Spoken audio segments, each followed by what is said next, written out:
copies this recording to YouTube, so we'll be able to see it later. Okay, Okay. so the next thing we want to do for the next 40 minutes is empathic listening, and in this process, we're doing one person in the group. I don't know if you saw the document, read through the document of how to do the empathic listening, but I'll review it. Is one person will be able to select someone in the group to speak to, and you'll have 6 minutes to speak about why empathy is important to you, or pretty much anything that's alive for you in the moment is also an option. And you'll speak to the persons that you select, and they will reflect back what their understanding is of what you're saying. And so as the speaker, you want to give pause so the listener can have a chance to share their understanding of what you've said. And as the silent listeners, the others who aren't speaking, would just be silently listening. And then once you feel complete with what you've said, wanting to say, you can say something like, I feel fully heard, or something just to show that you're done with speaking. Then it's the listener's turn to select someone in the group to select to, and they can select anyone they want. And then they will speak to them, and that person will reflect. And then we just go around the circle like that for the time allotted. And the maximum time is 6 minutes, and I'll keep time here so that if you go up to 6 minutes, I'll give about a 30-second warning before your 6 minutes is up. So if someone would like to begin, you can, like I said, the topic is, why is empathy important to you, or talk about what is up for you in the moment. And if someone wanted to start speaking to me, I can model it. Maybe that would help as well to get the ball rolling.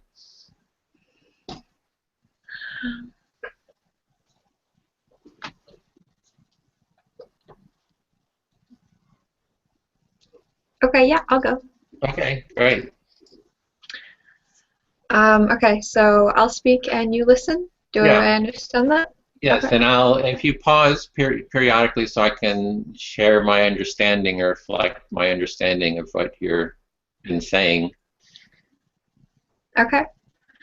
Why is empathy important to me?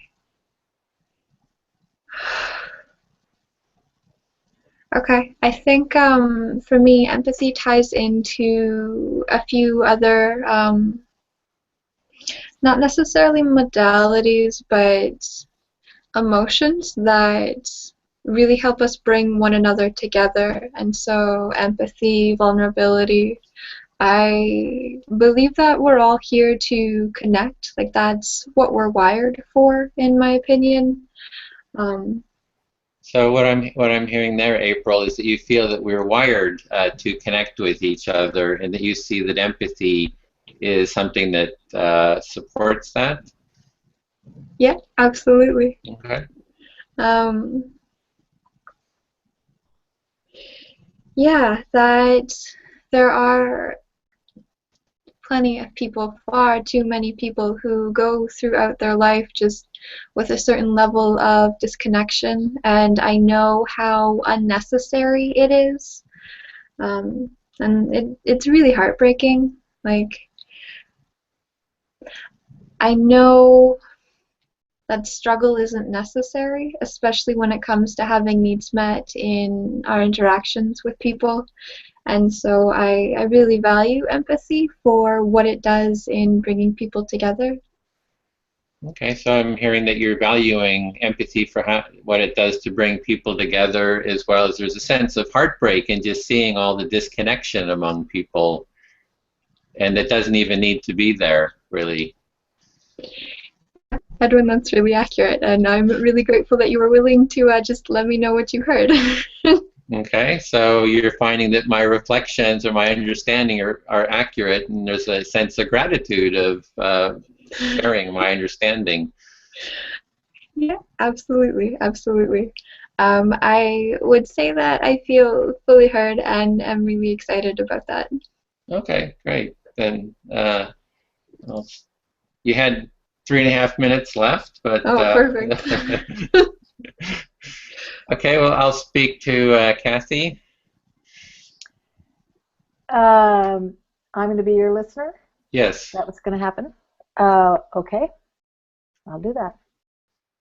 So this weekend, I took a workshop on focusing with Anne Cornell, and really been learning this extra piece about empathy, about empathic listening, about connecting to the felt experience, and it was really meaningful to me. And I'm even noticing now as I'm speaking, I'm being more aware of the felt experience in my body.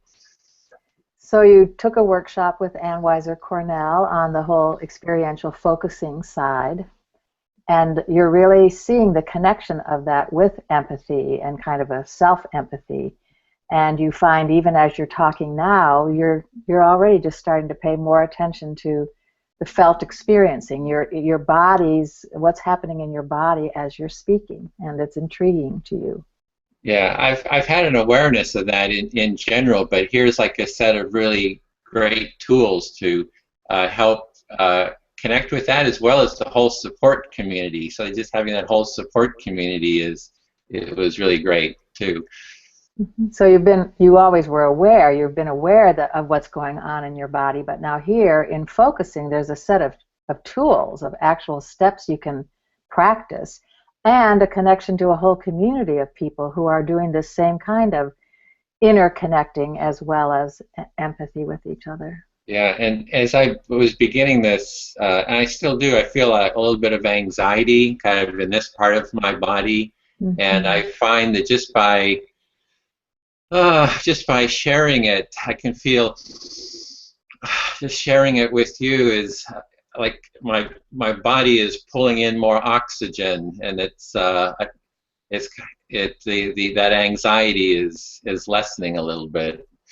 So just to notice your flutter of anxiety in your chest, and usually we just kind of ignore that and try to trudge along, and instead you're just letting yourself notice it, and just to name it and say it out loud is already allowing a big sigh and a kind of expansion, more room for oxygen, and that's exciting. Yeah, and it's like it turns into a little tingly. It's a little tingly quality about it too, about the sharing of it. So I really, yeah. So I want to reflect your kind of affect as well. It's like you're just laughing and feeling all this energy kind of bubbling up and a tingling, and it makes you laugh and smile. It just feels really good to have paid attention to that. Let it become more present. Yes, so I'm really glad that you're in this group too, with and just really enjoyed seeing all the work that you've done, and this whole part about empathy and community, and I felt a real camaraderie, and I can see what you've been trying to do, and it's like, this is what I want to do too. It's like there's a kindred spirit or something like that. So I was really excited that you're here. So you're really glad that I'm here, and especially having done the workshop with Anne, you really are seeing the connection that focusing has. And when you see the work that I've done, and I've read some of my writing, it's like, again, you're just laughing with this wonderful energy flowing. It's like, I'm so excited. I found a kindred spirit. She's been trying to do the same thing as me. Yeah. Communities of people based on empathy. Yeah, and sees the importance of it and the potential of it. So that feels really, really energizing. And that I see the importance, not just that I've been doing it, but that word's important for you. That I see the importance of it, of building this kind of community, and that's really helps you to find someone else who sees that importance and cares about it the way that you do. Something very like much, that. yeah. So I feel fully heard. Thank you. All right.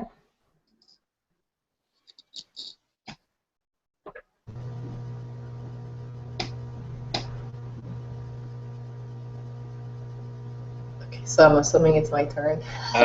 Now Kathy can select whoever she would like to speak Oh, to. oh, okay, so it's my turn. Got 6 minutes. Okay. I guess I'll select April. So as April, can you, unmute, and here we are. All right. Okay, so I am going to do this, what I use the word weird, which is just not a good thing for me to call it, but if you were to go into a corporation and ask people to close their eyes, even for the 2 minutes that Edwin had us do, well, that's already a huge intervention, just to have business people take 2 minutes to check inside.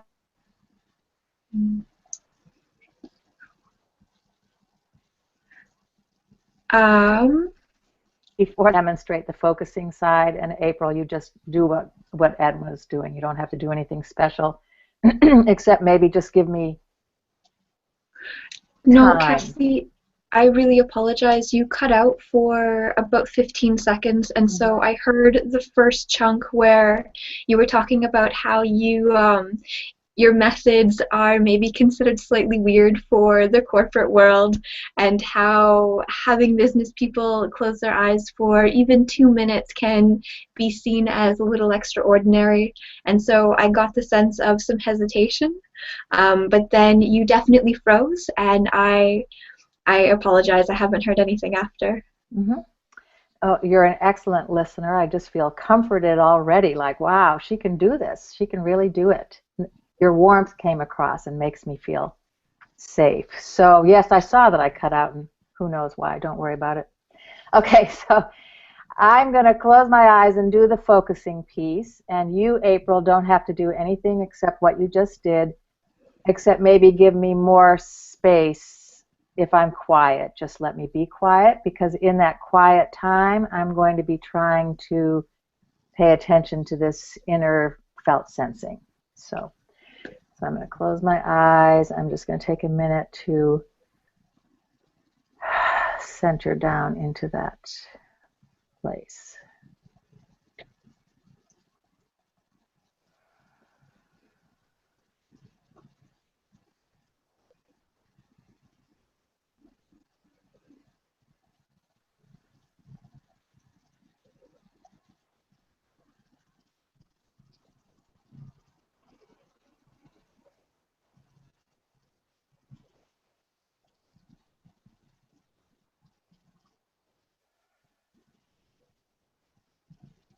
So, and I might cry. I love crying. Don't worry about that either.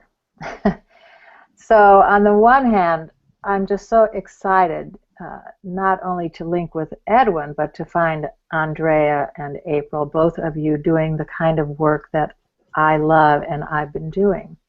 And it's so exciting. I feel like, well, I'll just come to all these empathy workshops just so I can meet people who care in that way. And on the other hand, there's all the hardness. I mean, I have been doing this for 40 years, and I feel like I'm a mere drop in the bucket. And I have met, I mean, again, on the one hand, I've always found my group of people to be in my changes community. So that's a positive. And on the other hand, for instance, I have an adopted child. I adopted him at birth, so I know how he was raised, and he's 28 now, and I would say he has an inability to be empathic, especially with his own child, and it's like, yikes, what is that? So I'll stop and let you say some back. I hear that there's a lot of safety for you in this space, that there is a lot of gratitude and appreciation and excitement for not only the work that Edwin is doing, but also the fact that you've been able to connect with Andrea and myself. I also hear a lot of strain and a lot of tension, feeling that you've been doing this for so long, and maybe a level of disease or dissatisfaction in how you see your adopted son interact with his family. It sounds like that causes a lot of pain. And I want to let you know that you are absolutely safe to cry if that's what comes up for you. Mm-hmm. I really want to be able to encourage you to go through whatever you need to. Mm-hmm. All right, again, a beautiful reflection. And a big sigh, which is what our bodies do when they feel heard. So I'm sensing in again.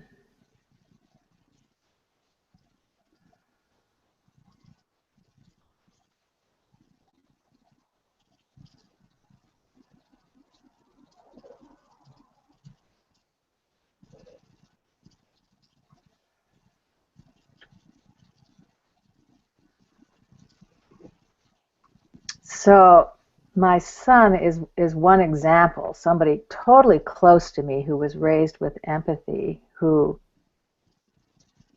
is not showing as much as I would have expected, but he's just an example of what I see as the huge areas of resistance. So another example is this Eugene Gendlin's focusing community. And that started out as a listening and focusing community, a changes group. And they were hand in hand. We taught people how to do focusing, and they always had empathic listening. And then you took turns as equal peers, and you did it the other way around. And then over the last 30 years, Gendlin kind of split off from that and started his own institute, Focusing Institute. And over time, people didn't want to do the changes group so much. They wanted to do this focusing that you could learn how to do by yourself. And well, I just feel like I've been crying out in the wilderness within the group of people who I thought would have been the most understanding and open to the wonderful thing that happens when you share listening, focusing turns. That's the bonding experience. That's the magic, the sacredness happens between the two people when they understand each other. So that has been my disillusionment. And you can go now with that. What I hear is that there is a level of shock that the group of people that you most expected to really be heard and welcomed in had some different values, I'm guessing, and it sounds like that was really particularly surprising for you.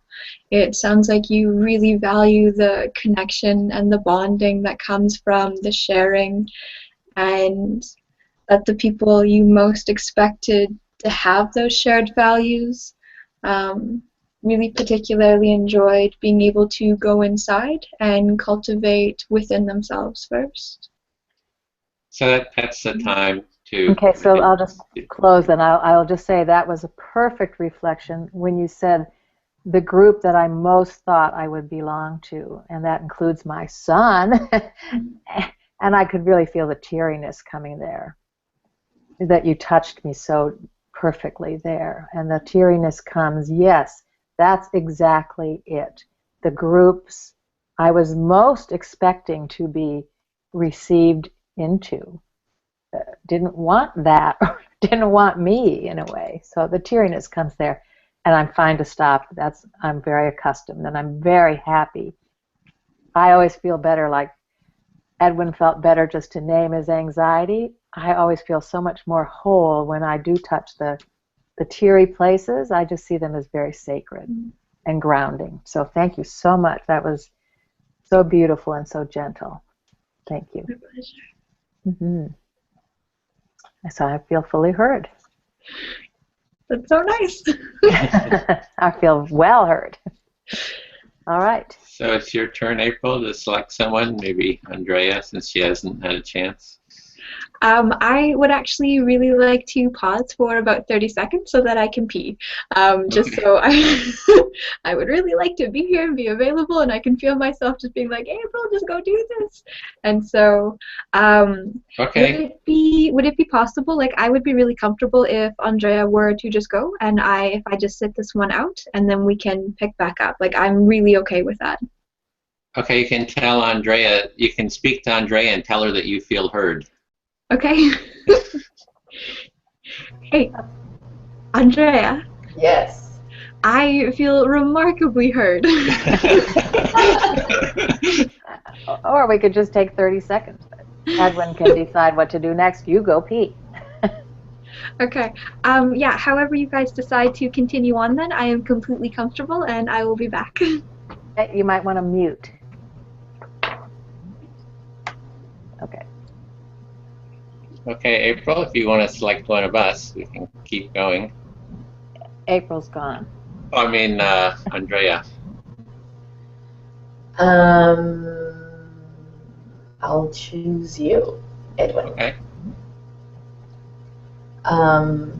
Okay, so I speak, right, and you listen? Yeah, you've got up to 6 minutes to either talk about, you know, what your thoughts about empathy or whatever is alive for you, whatever coming up for you.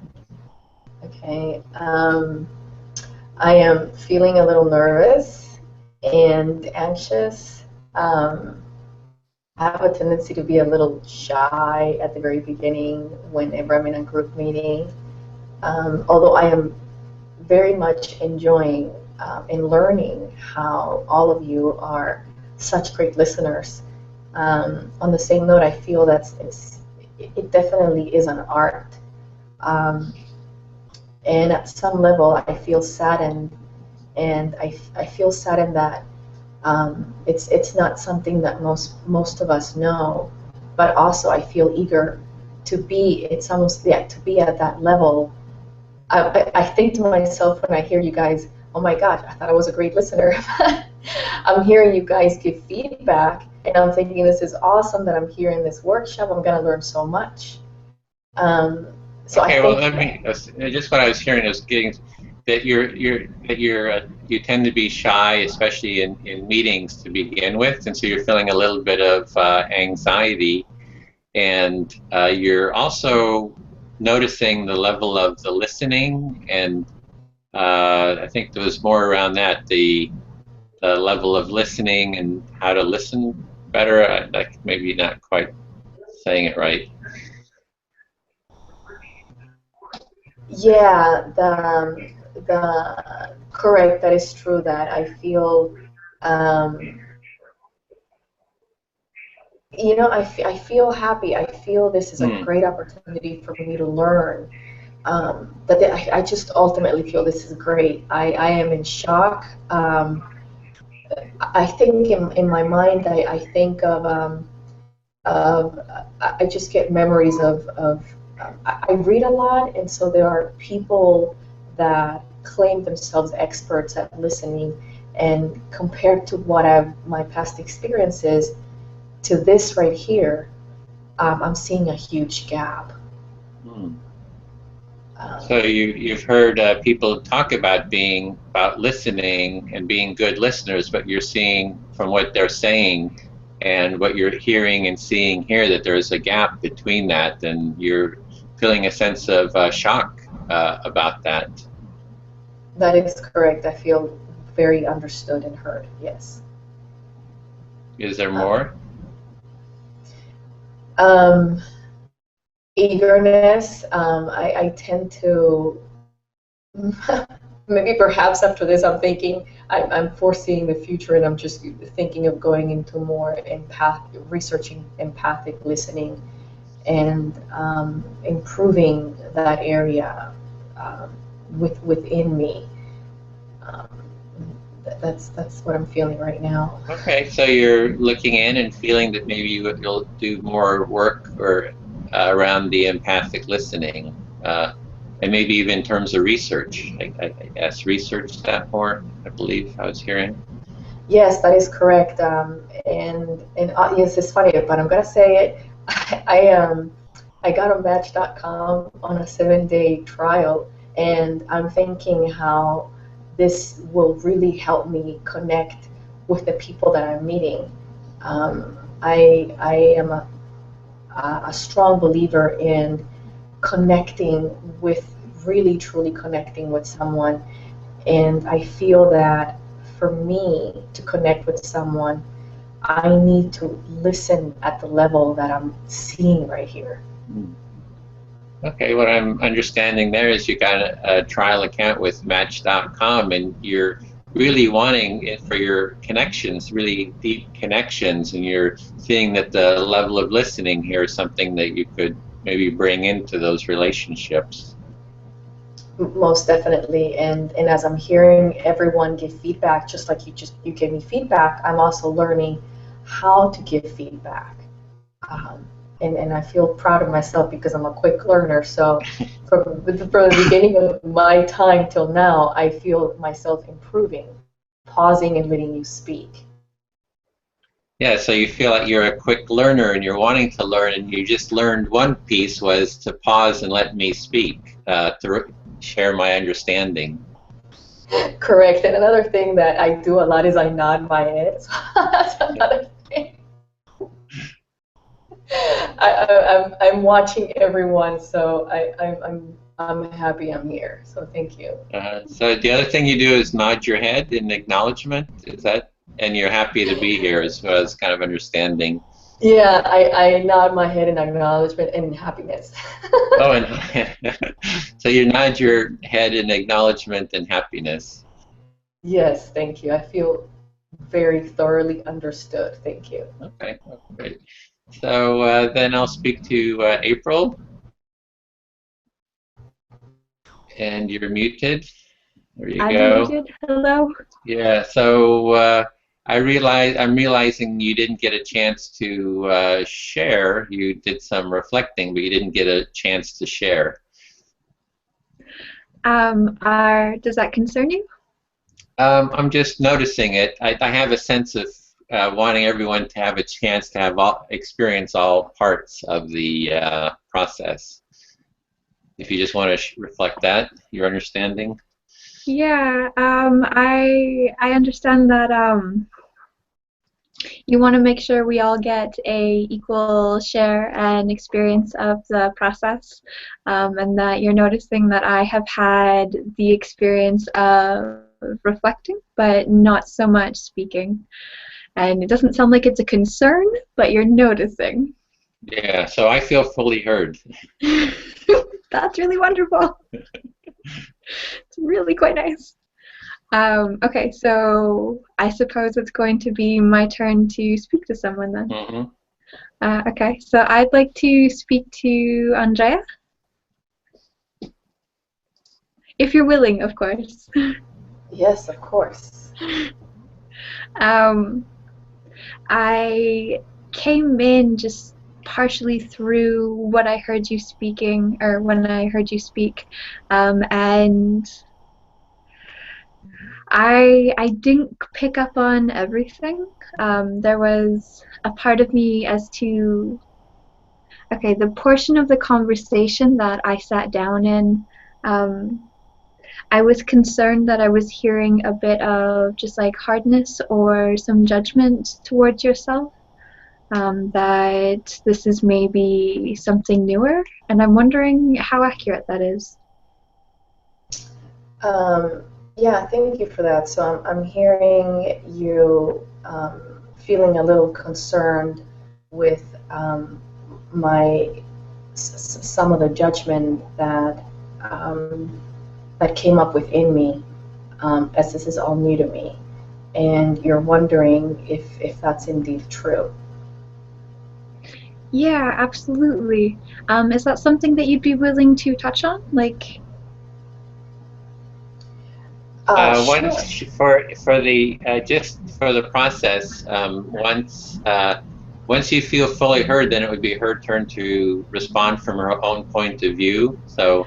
Okay. No, I apologize. And I appreciate the reorientation, Edwin. Okay, yeah, so that's 100% accurate. I Yeah, I got the impression that there was maybe some judgment that came up inside of you, and there was definitely a level of concern that I felt. And so, yeah, it seems like we're understood, and so I definitely feel heard. And now I'm wondering if you'd be willing to touch on it. Yeah, so what I just heard from you was that I was pretty accurate in what you're conveying, and um, perhaps there is a sense, there's a part of me that is Do you want to just select who you would like to speak to? Are you speaking back to April? yeah, I'm speaking back to Okay. April. There's a sense of always striving to do or to be the best at whatever I enjoy doing, and I'm enjoying this. Okay, so it sounds like there is almost a level of hesitation because this is something that's I don't know how new, but it sounds like there's like a level of newness to you or to it, and that you often find yourself striving to be the best that you possibly can. And so saying that out loud, I imagine a small level of discomfort, just like stepping out of your comfort zone. So what I'm hearing, I feel fully heard, and I'm hearing from you that you understand where I'm coming from. That you're feeling that I strive to be the best that I can be, and because of that, this is new to me, and that I feel a sense of discomfort, and therefore the hesitation or the discomfort. Yeah, absolutely. Hearing that that rings true for you, I want to acknowledge just how brave and how much courage it takes to actually step out of that comfort zone. And yeah, I definitely see a level of courage and a level of bravery in you that I would really like to acknowledge. Thank you. I appreciate your very kind words, and I hear you acknowledging my courage and ability to do something that is new to me. Yeah, I feel fully heard.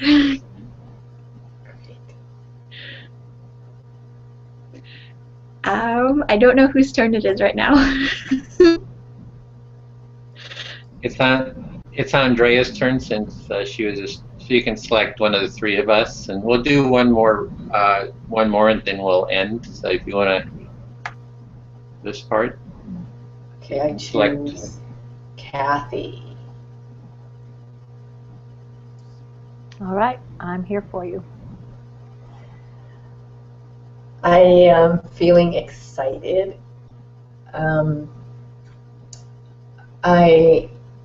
I loved my interaction with April. I love the feeling of being heard and acknowledged. And I love and I'm excited to be speaking with you right now because I love the interaction that you and April had earlier. And I'm feeling that I'm going to learn a lot within the next 5 minutes with you. So I'm looking forward to the next few minutes. Mm-hmm. So you're excited. You're excited that you and of the interaction that you and April had, that you could feel so totally heard and hear her as well. That was exciting. And you keep using the word I loved. It's like you're really loving this in a deep way. And you loved the interaction that I had with April. And you just feel like even in this 5 minutes, you're going to learn a lot just by having me listen to you, or just by our interaction. Yes, thank you. I feel fully heard, and I feel felt also that, again, like I was saying earlier, I'm in awe. Everyone here just has such a deep ability to feel, and I had to learn how to feel. A few years ago, I had to learn how to feel. I didn't when I was growing up, and I feel some sadness coming up.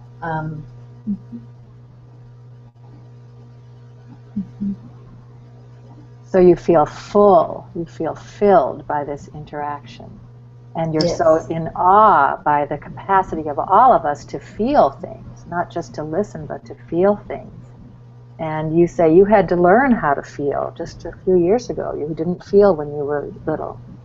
And you're just learning about that. And there's some tears coming, some deep feeling, some sadness, but also some being touched about what it means to learn to feel and to be in an atmosphere where that's what people are doing.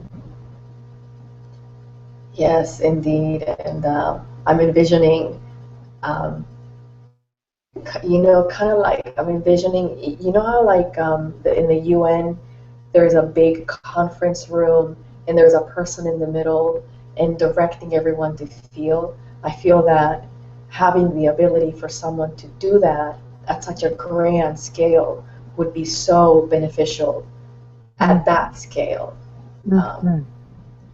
And again, this all just touches you, and I want to honor that. The depth of the tears point to how deeply this touches you. And the image comes of the UN, this huge circle of people, and someone in the center. And if that person in the center were helping everyone to feel, what a powerful thing that would be if that's what they were doing, bringing people together to share their feelings. That I feel fully understood and heard, and yeah, maybe that'll be one of my dreams. Maybe seeing Edwin with his organization. And I'm sorry, I don't mean to push my dreams onto people, but I just feel that it's so important. I see the benefits of it just being here for such a short time. So you'll say, maybe I'll let that be one of my dreams, that it would be Edwin or Edwin's organization or me involved in that we could help that to happen. And then you say, I don't want to push my dreams on anyone else, but I want to acknowledge for myself what a vision that would be, what a dream, and what a possibility. And here I am in just these few minutes. I have learned so much about that, and what if I could share that with the world or help that happen? That is indeed very true. Thank you for understanding me deeply on so many levels, emotionally and spiritually. And I feel a sense of relief right now, having the ability to share exactly how I feel around all of you. So you're thanking me, you're feeling gratitude for my understanding, and that I understood on so many deep levels, emotional, spiritual, and it's very important for you that you're being able to share from that deep place here with us. Yes, and that's exactly true. And also I feel that what just came up is that the loneliness. I live in LA. I was born and raised in Colombia, South America, and the sense of community lacks from my experience here in the city. And so I'm very grateful that even if it's 4 of us here, the closeness that I feel is priceless. So there's been a loneliness. You grew up in Colombia where maybe there was more of a sense of community, and you live in LA and it's a lonely place. People don't seek out or reinforce community. And you feel touched again and less lonely, just the 4 of us here for this time. You feel that closeness and sense of community, of connection to something. And again, that's very important to you. It is. I feel fully understood. Thank you. My pleasure. Thank you for letting me share your journey. Okay. Okay, so at this point we wanted to go for the top of the hour, and To close this section, what we want to do is sense inside yourself and what is how are you feeling, and translate that feeling into some kind of emotion. For example, I'm feeling kind of like this, and everyone will mirror. We'll each get to share the felt experience that we have and how we're translating it into emotion, and we'll synchronize, all do it together, share everyone's until the person who's doing it feels that everybody's got it. So if you want to try to mirror this, and that's kind of like with mirror neurons, right? When we synchronize, bodies in synchronization kind of release oxytocin, and that kind of helps with empathy. Yeah, I feel fully, yep, you got it, that's it, thank you. So if you want to go around, maybe anyone have one felt experience that they want to share? Emotion? Yeah, okay, for sure. Mine is kind of like,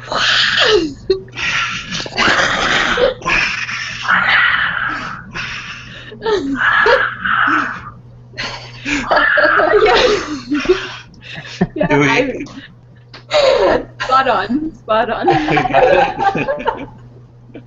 Okay. Okay, here's mine. It's up and down. It's my hopefulness, and don't get so excited.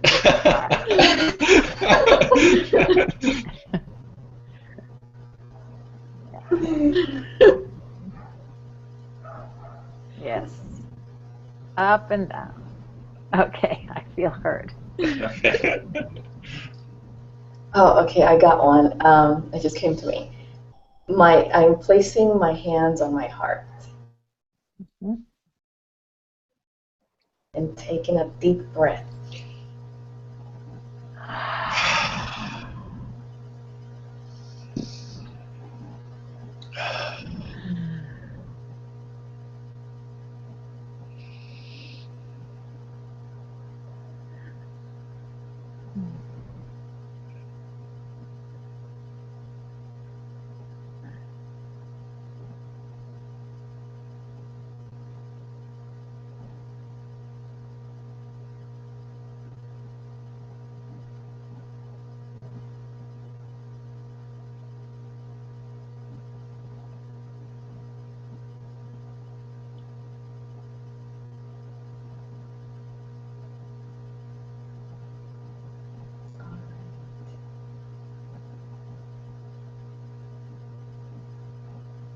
So we have it. Yep.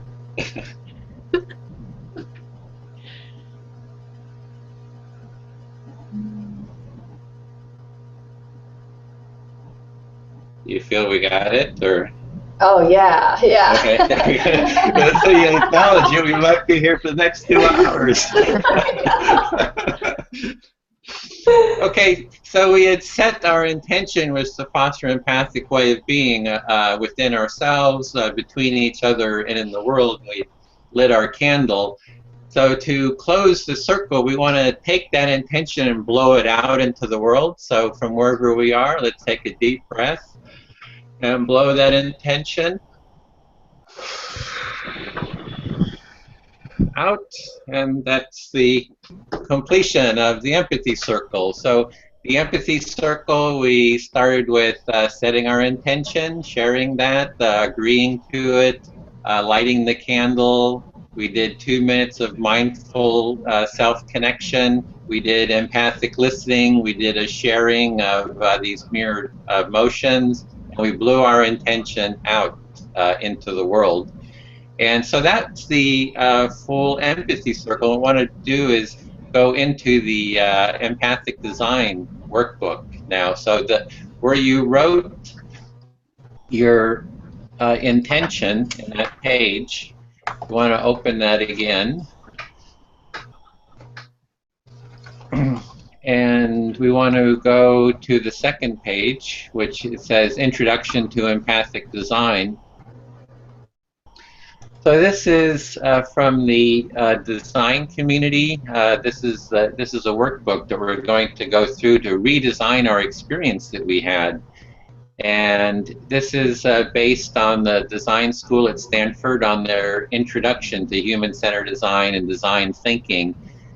And this is a process that that the design community uses to design anything. The idea is if you want to design something, you need to first empathize with the people you're designing for. You need to learn about your audience. You know, what are their needs. The second part is we need to define the problem or a need that we're seeing. Then once we have a defined problem, we're going to go into brainstorming solutions. And then we want to create a prototype, some kind of a prototype that's a tangible prototype of some sort. And then we want to test that prototype. And that's what the picture is. I think if you're seeing that, if everybody's on that page, I think I can even share that on the screen. And I want to see if present to everyone. Is that coming up on the Yeah, screen? it absolutely is. Okay, great. So that's the design model, and this is another way of looking at it. So you'll see that the empathy part, which is what we're going to go through, is when we empathize with each other. It's a very open and divergent process. We really keep expanding, gathering information. Then when we go into define, it's convergent. We hone in on some problem, and then when you brainstorm or ideate, you open up again and open to a lot of possibilities, and then creating a prototype, we narrow in and focus on a single prototype. And this process is also iterative, so meaning we're going to go through one full cycle, and the process, though, is going through cycle after cycle after cycle until you really create something refined. And what we're going to do is redesign the empathy circle that we just experienced. So we're going to interview each other and hear about each other's experience, and then we're going to go through this full design process. And if we move down, so our design challenge is how might we redesign the empathy circle to foster even more empathic way of being. So we want to we did the empathy circle, we want to make it even more of an empathic experience. And so when we interview each other, here's some sample questions, like what was your experience of the empathy circle, what worked well and why, what areas did you have trouble with and why. Something that's really good is to ask 5 whys. You can say, like, well, what's your experience? Why is empathy important to you? And someone will say, because it creates connection. Then, well, why is connection important to you? Because it leads to love. Why is love important to you? You know, so you can keep asking 5 whys, is getting deeper and deeper to a core experience. And so what we want to do is now each of us will write one question. Like if you had one question that you would ask in the interview, what is the question that you would ask? So you can see right here, if you go into the document, just write the one question, and we'll just take about a minute to do that. A new question, or just Yeah. each of those we'd work on? Just one question of your own. Generate your own question.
Did everybody get a question? I saw two posed by others. There was one person still to write a question? Yes, because my cursor will not obey me. It will not go anywhere that I want it to go. It just wants to go where everyone else is going. So I'm going to try to click on a variety of things and see what happens. Okay, sometimes relaunching the page, refreshing. I could write your question while you're doing that. What is your question? Say my question. Yeah. Do you think it is appropriate to ask people to explore their tears?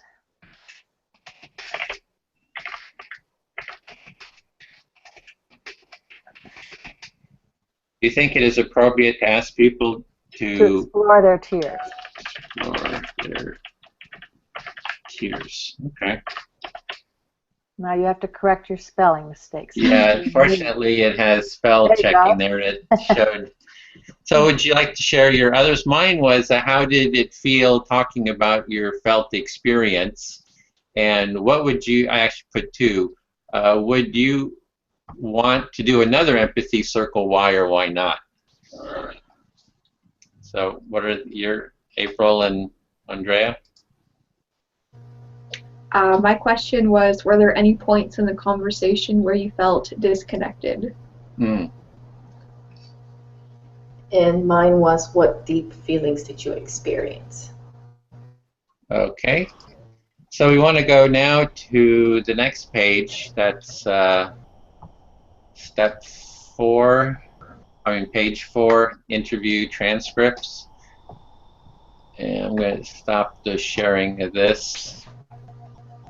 And what we're going to do here is we're going to have 6 minutes to interview each other about our experience, because we're wanting to basically empathize with each other about what the experience was like of the empathy circle. And you can either, there's a couple questions there, or you can use any question you would like. You can use, so we'll start with Kathy interviewing April, and you can use whatever questions you like, and then Andrea and I will actually transcribe, we'll mute and then transcribe what we're hearing April say, so we can gather it in writing. Transcribe word for word, or just write down the main points? Yeah, the main points as best we can. And is April going to choose the question she wants to answer, or do I use a variety of questions? Oh, it's up to you. You're going to interview her, and you can ask her anything that you would like. There's the questions there. You can use those, or it's really up to you. Those are just like sample questions, but you can, whatever, you totally steer the questions. And am I supposed to also reflect what she says, or no? It's just an interview. Okay. And you'll have 6 minutes starting now. Okay. So, April, would you like to just say your experience of being in the empathy circle? Yeah, absolutely. I could touch on that. It was tons of fun. That's probably the biggest emotion that I felt. It was a lot of fun. It was really joyful. It was really exciting for me. There wasn't a point where I wasn't smiling either inside or outside, and so it was generally a really fulfilling experience. Mm-hmm. All right. And what do you think worked the best for you, or what worked well, and why? What worked well? Yeah, I don't think that there was a point where I felt like it didn't work, and so that's a bit of a trickier question for me to be able to answer. It seemed really smooth and really fluid just throughout the entire process. Mm-hmm. Okay, saying that out loud, when Andrea and I were having a conversation, that was maybe a bit sticky, just like for the format of it. It wasn't so conversational because it was a little bit more structured, and so without being really, really familiar with the structure, that was probably the only part that felt slightly rocky, mm-hmm. and rocky like 2 out of 10 scale. All right. Is there anything you would like to have be different in the empathy circle?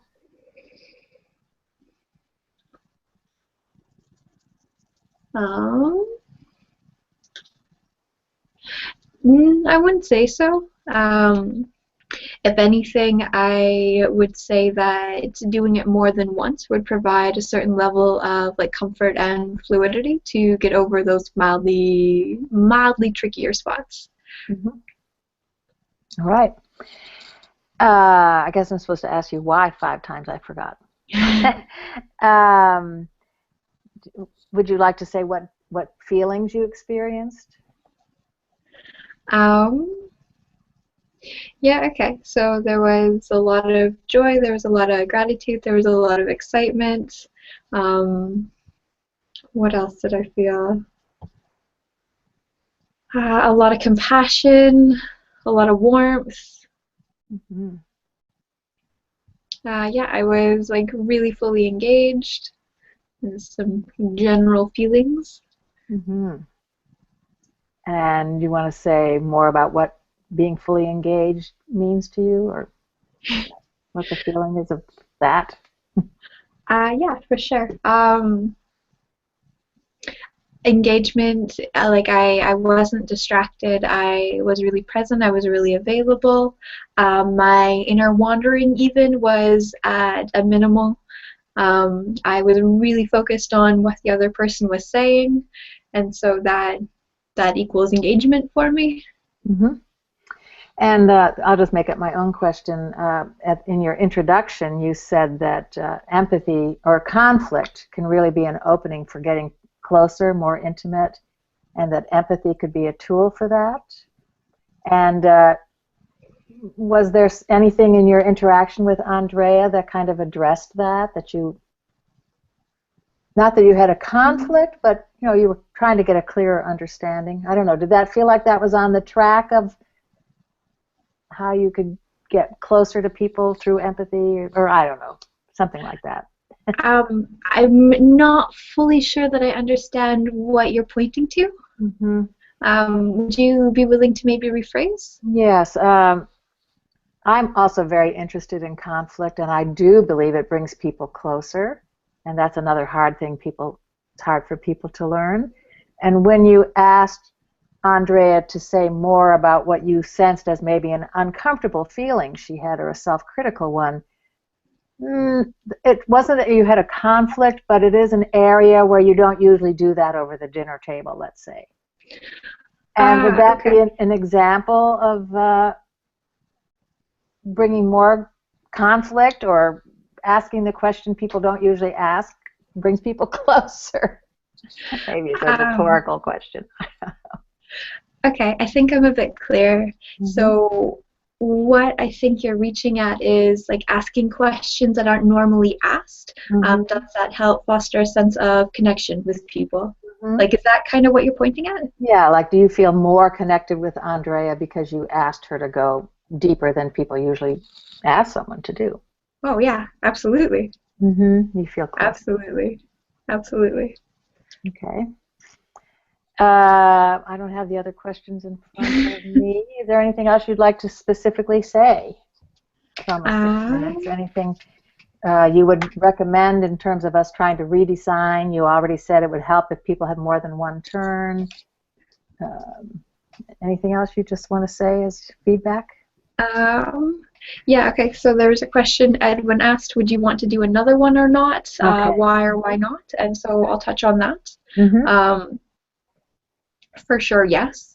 Like, I've never spoken with any of you four before, and the level of just like connection and inclusion and belonging that I feel is really remarkable. And so to be able to foster that sort of connection with that sort of depth in just over an hour, like, is really remarkable. And so for sure, I would do it again. Mm-hmm. All right. Okay, that was the time as well. Mm-hmm. So let's see, we go to the next page, which is April interviews Andrea. Okay. Remind me again, am I trying to get this down verbatim or just the main points? Just the best you can, the main points. Depends on how. It's hard to get verbatim. I don't type that fast either, but we're both working at it, so we do the best we can. Are we typing? Yeah, it's on page 6 of the document. Okay, let me get there. Okay, so page 6. If you scroll down, you should Oh, okay, I see it see. says April interviews Andrea, and we just type the best we can in there. And does it show all the... Okay, whatever question is asked. Okay, all right, go ahead. We don't know what they'll ask, but Okay. Okay, 6 minutes. Okay. So let's start then, Andrea. Like, what was your experience of the empathy circle? How did it feel? Amazing.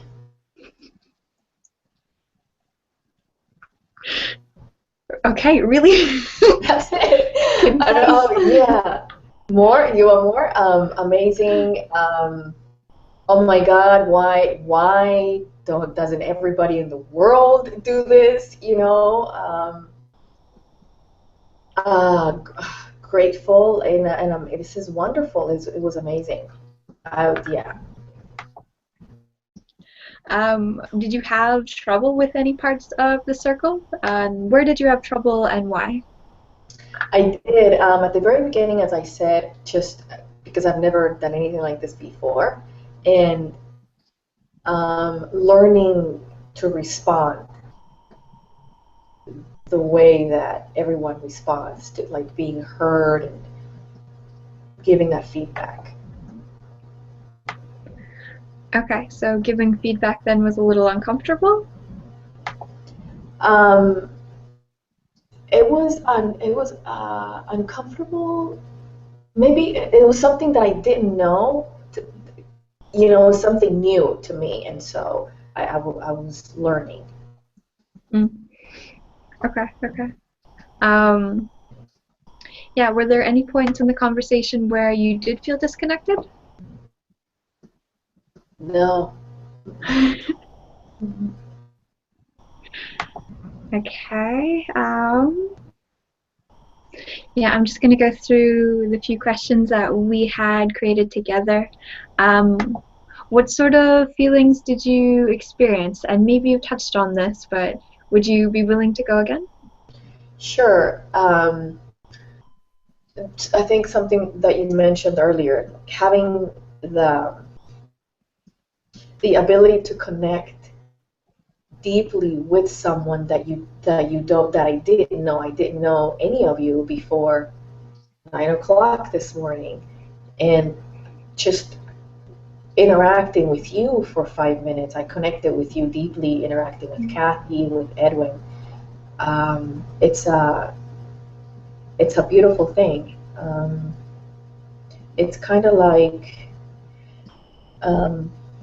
I feel, you know what? I feel that it is true. There are, I hear, there's always like a sense of time, right? That you have to spend so much time with someone in order to connect with someone. But from this interaction, I feel that that's not true. That I have the ability to connect with anyone within 5 minutes.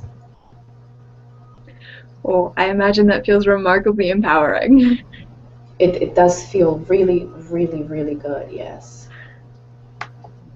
And I feel optimistic. There's hope. That's such a blessing. Oh man. Okay. Yeah. Okay. So, in parts that were really like more emotional for you, what am I trying to ask? Like, what am I pointing towards? Okay. So, in points that were more emotional, was it easy to go in those spaces, considering how new we all are together? That's a really good question. You know, I have a great psychologist, and so he's trained me really well to just be real. That's his thing. Just be real. Whatever you feel, Andrea, just pour it out. And that, I have to say, I took a risk to doing that, and not knowing what I was going to get in return. So that was that was the point throughout the interaction where I felt what I felt when I felt deeply. I think that was your question, right? Does that answer your question? Yeah, I think so. And so it sounded like you actually have specific training to just go into whatever it is you're going into and to just be really vulnerable. And it sounds like there was definite like a feeling of risk that was associated with it, like risk and uncertainty because you didn't know what you would get back. And then at the same time, it sounded like that's where the most connection came from. So a high level of risk came with a high level of reward. Like, is that pretty accurate? That is very accurate indeed. High level of risk, high level of reward, yes. Really cool. Okay, so just like general open-ended question, is there anything else that you want to touch on or feel would be valuable to add?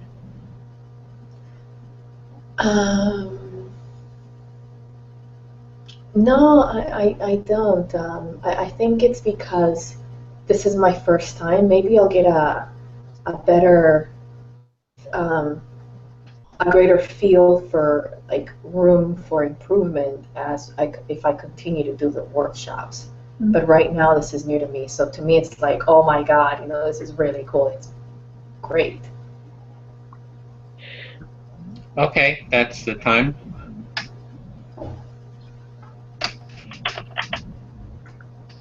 Let me just finish here, catching up. And we have the next one is Andrea interviews me. And then that's on the next page. That's page 7 for those of you that are doing transcriptions or taking notes, I should say. Okay, Edwin. So what was your experience of this empathy circle with us today? It seemed, I would say, somewhat magical. I think in terms of, with Kathy's background in focusing and having just done a focusing session, I felt more attuned to the feelings that I was having. Something that did come up is I've been thinking about the continuation. Like I've been doing these circles, these mini designs, and they've been like standalone single workshops, and there hasn't been like a continuation of them. We're like this group, how do we go to the next step is something I've been thinking about. We've been doing this design workshop, which is a 10-week one. There's 3 of those running.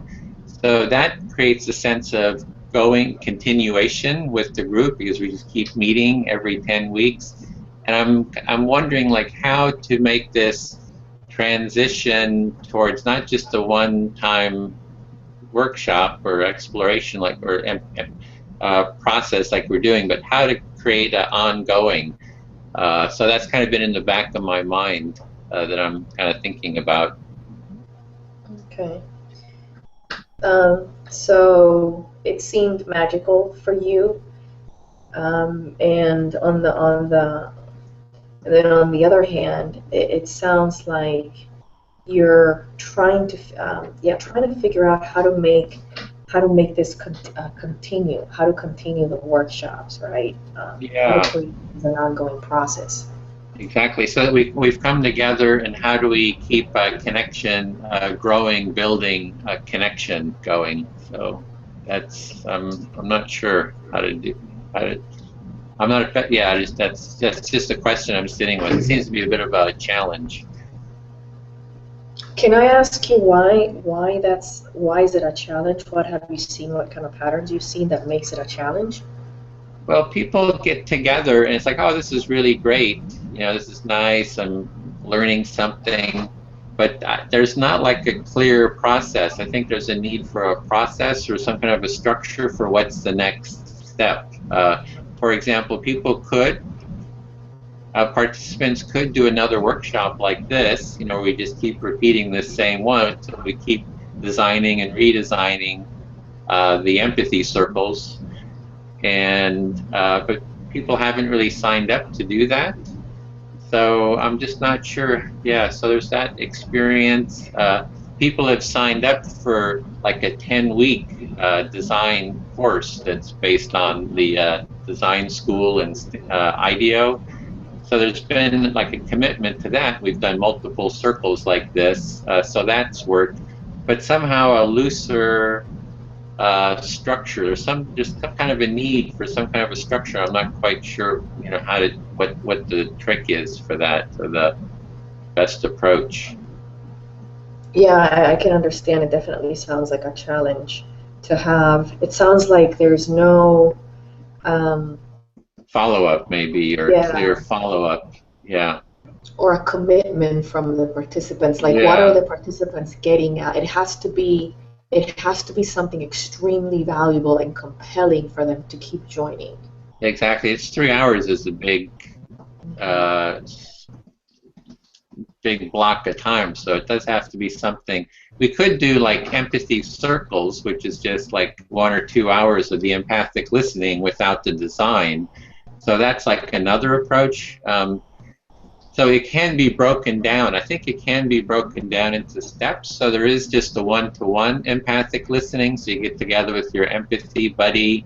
Then you can get together with a group and just do empathic listening.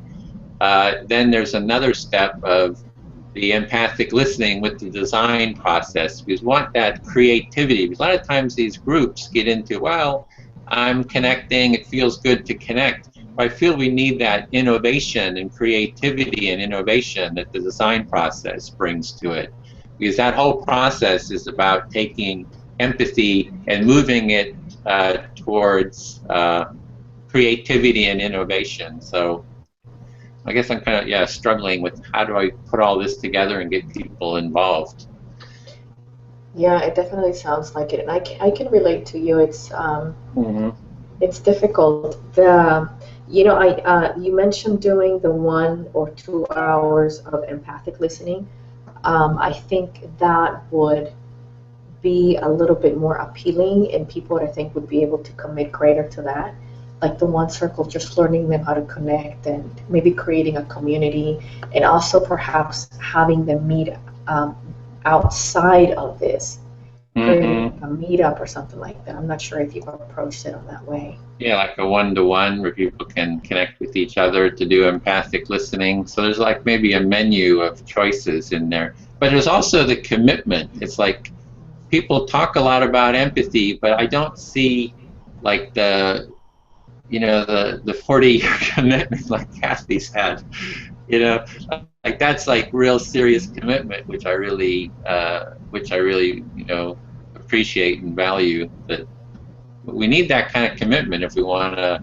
I think maybe this needs to be something around that. There's facilitators who see kind of an income that can be generated, like a profession almost. So we need to have some kind of an empathy guide profession that can have a whole series of skills for fostering, and this can be part of it. So I guess I'm trying to get down to the nub of what the problem is, and somehow that commitment and engagement and sustainability that we need. Yeah, But that's also the time. So that's my 6 minutes. got it. Okay, so that was Edwin, and I interview Kathy. 1 second. I got so busy taking notes to myself that I didn't finish your last sentence. The facilitators who get an income. Okay. Yeah, so for the others, it's on page. Let me actually insert the page numbers here. That'll make it easier on the top. Does that come up now? Yeah, so it's at page 8 for the note taking. Okay, Kathy, let me hit the start for the timer. Keeping a lot of things going here. So can you would you share your experience of the empathy circle? I loved it. I loved finding all 3 of you so much committing your lives to these processes, conflict resolution and bringing people closer together and teaching empathy. It's just great to find you out in this wide world. I liked the structure of doing it on the computer.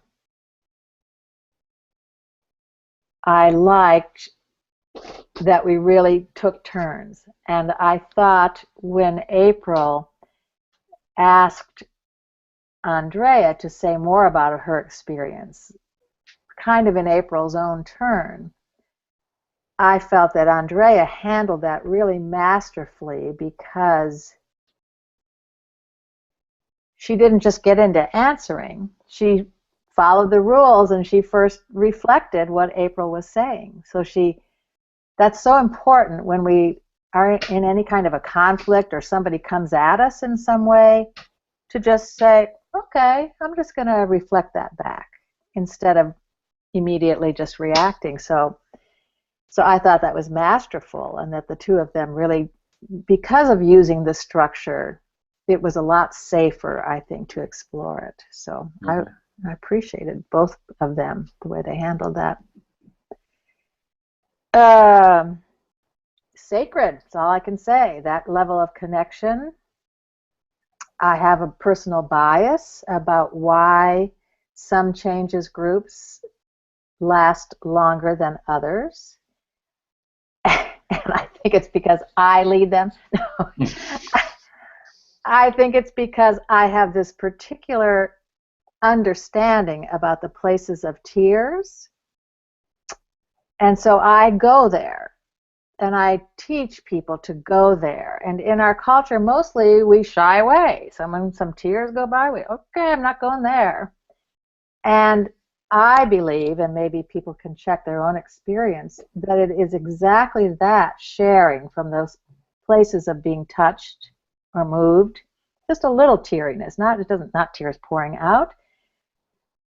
I think it's like, and maybe the neuron people know what it could be, is empathic bonding. I get in my teary place, and the other person gets a little teary with me, and it's like magic. It's like that's what makes it deep, and that's what keeps people coming back. And most people in the focusing community, they have changes groups, and some of them go on, but they don't do this particular piece of when they see a teariness, just saying, would you like to just be with that? Mm-hmm. So it's kind of like that teary, where people get close into that teary realm, and kind of staying and working within that realm, that you see that's really kind of the rich connecting part. It's a sacred something that happens, and if the neuron people could say what it is, but it breaks the envelope between people and lets them merge in a positive way. And then they're bonded. So when you have a really good changes group, you said about the commitment 40 years, I did it every Sunday night for probably 30 years, and then I did it online when I lived where there weren't other people, and that was very successful too. And people would drive there back in the day when there was no internet, and just for check-in, where everybody just went around and said 5 minutes on what was going on in their life, and then they'd say, I don't have time to stay to exchange listening turns, but I had to come for check-in. It's like, you really care about these people. They're your community, and you would take them to the doctor's appointment, or you're just bonded. So So the connection where you're seeing in a group, if you can bring people to that sense where they're moving into their tears, and that sense of the connection there, that is what will bring people back, because that's such a rich experience that they're willing to come back for that. And it's like a physical bonding. It's like something jumps out of my body into their body. There's an energy melding it's like a bond. It's like a physical something that happens. I don't know how you say it in a neuron language, but it's real. It's a real physical sacred thing. So why is that important to you? Why is that bonding and that sacredness important to you? Because that's how I want to be connected with people, and because I think that's what makes the love and compassion that would make it worth setting aside our differences and trying to be closer, trying to resolve conflict. It's a palpable something you get out of touching another person empathically. It feeds you. It's connection. So. And why is essential. it and why is it essential? That's how you're attached to somebody else. If you don't do that, you're not going to come back. Mm-hmm. Or you're not going to struggle through. Like when I did couples therapy, I would do listening and focusing with them as a couple, and I would try to get them to have that experience in my room, to feel that connection. I'd say, there's the love. That's why you ever got together. Right now, in this room, you are feeling the love. You are feeling love. Notice what that feels like, and hold that. Mm-hmm. So when you have a conflict, remember what it feels like to be connected. I see. So you're coming to that awareness and being able to hold and maintain that felt experience, so that deep connection that's just below, kind of at the tier level. Mm-hmm. Mm-hmm. That's okay. love, that's agape that Mm-hmm. Christ talked about, that's universal oneness. It's a palpable thing. Martin Buber talked about it, going from the I-it experience to the I-thou experience. I wish someone could put it in neuron language so I could say, this is real. Mm-hmm. Oh, good. We got people get bonded. Okay, so that's that part. The time is up for that part. So what I want to do is take 5 minutes to. Did everybody get interviewed? Just sometimes, like, Kathy, did you interview someone? You did. I did. So we went full circle. Everybody interviewed and was interviewed. Is that right? Okay. So what we want to do now is we're just going to take 5 minutes to go through what we wrote, and just to clean it up, because sometimes there's spelling mistakes or we left something out. So we're just taking 5 minutes, and while we're doing that, I'm going to rush off to the restroom. All of us might. Okay. Yeah, and feel free to rush off to the restroom if you're needing to.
Mm.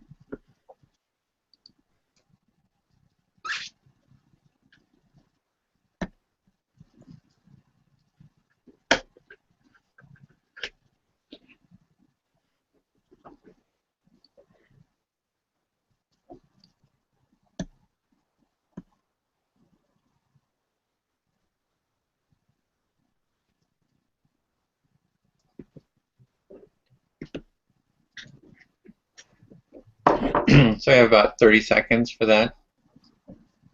Oh, Andrea's not there yet. Or she's there. Okay, I see her.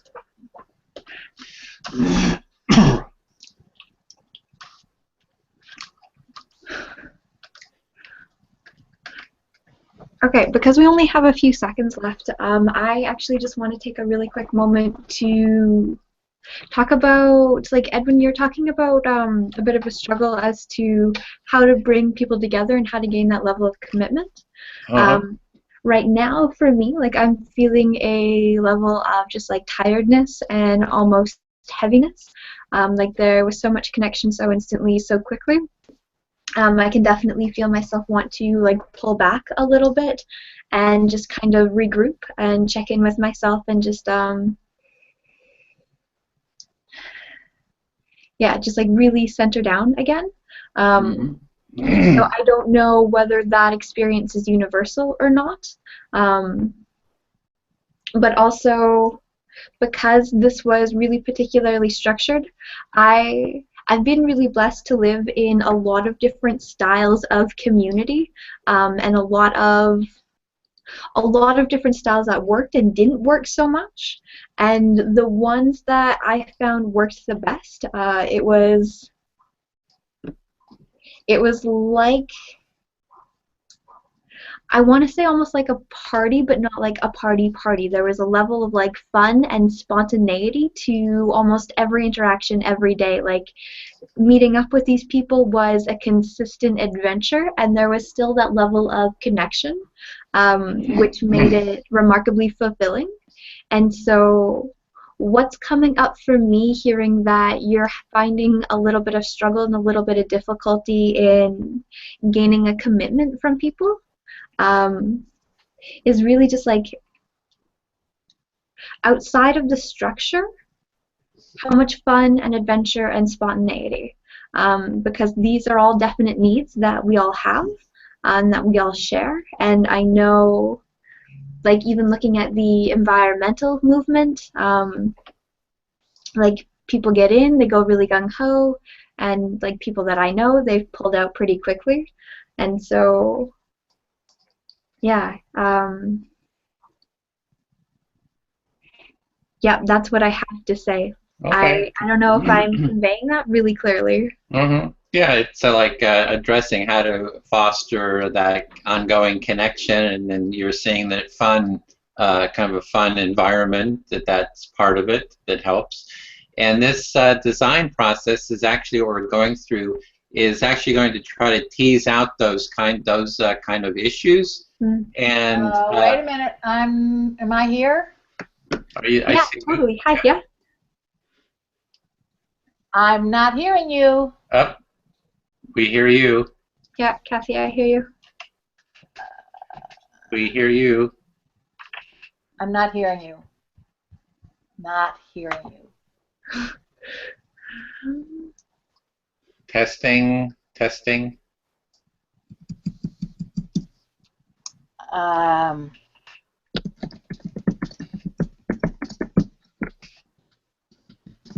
I gotta... Testing.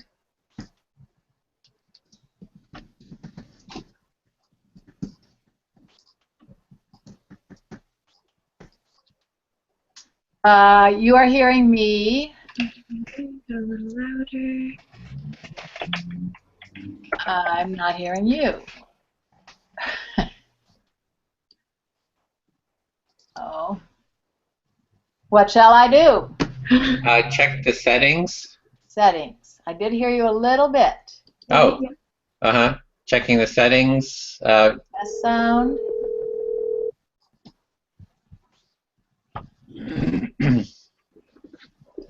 Testing. 1, 2, 3. Check Check speaker. Well, you're still very soft, but oh, why don't you go ahead so I don't stall everybody here.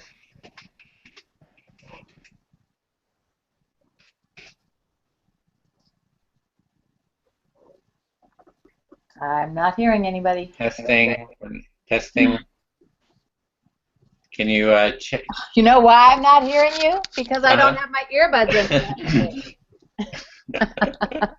Okay. Oh, now I got to There we turn go. Lord.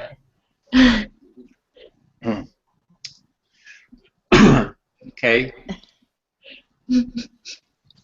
All right. Good heavens. Yeah, it's always new learning all the info. So what we want to do is go to the next step. It says empathy map. So that's page 10. So this is going through the design process. We just interviewed each other and we empathized with each other, heard each other's feelings and needs and stories. And we want to, in this step, in the define step, find one kind of a notable aspect of your partner's experience, the person you interviewed, and you know, what did they experience, think, hear? What really stands out for you? So there's a example here that Jane interviewed John, and Jane realizes John feels he is not doing the empathic listening well. He would like more guidance about how to do it and if he is doing it correctly. And so what are the feelings that he has? So he's feeling anxious, frustrated, discontented. And what are the related needs? He has a need for understanding, ease, confidence, feeling connected. And so what we're going to do is where you see your name, write your name. So I'm going to put my name below here, Edwin. And I interviewed Kathy. And so just go through the interview that you did. The notes are there. And we're going to take just about 5 minutes to select, you know, you can copy and paste, so like one phrase that's really stands out for you, that's really important about your partner, and what is the feeling they have, and what was maybe the needs that they had. And so we'll start now. Connection acceptance.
Okay, we have about 30 seconds.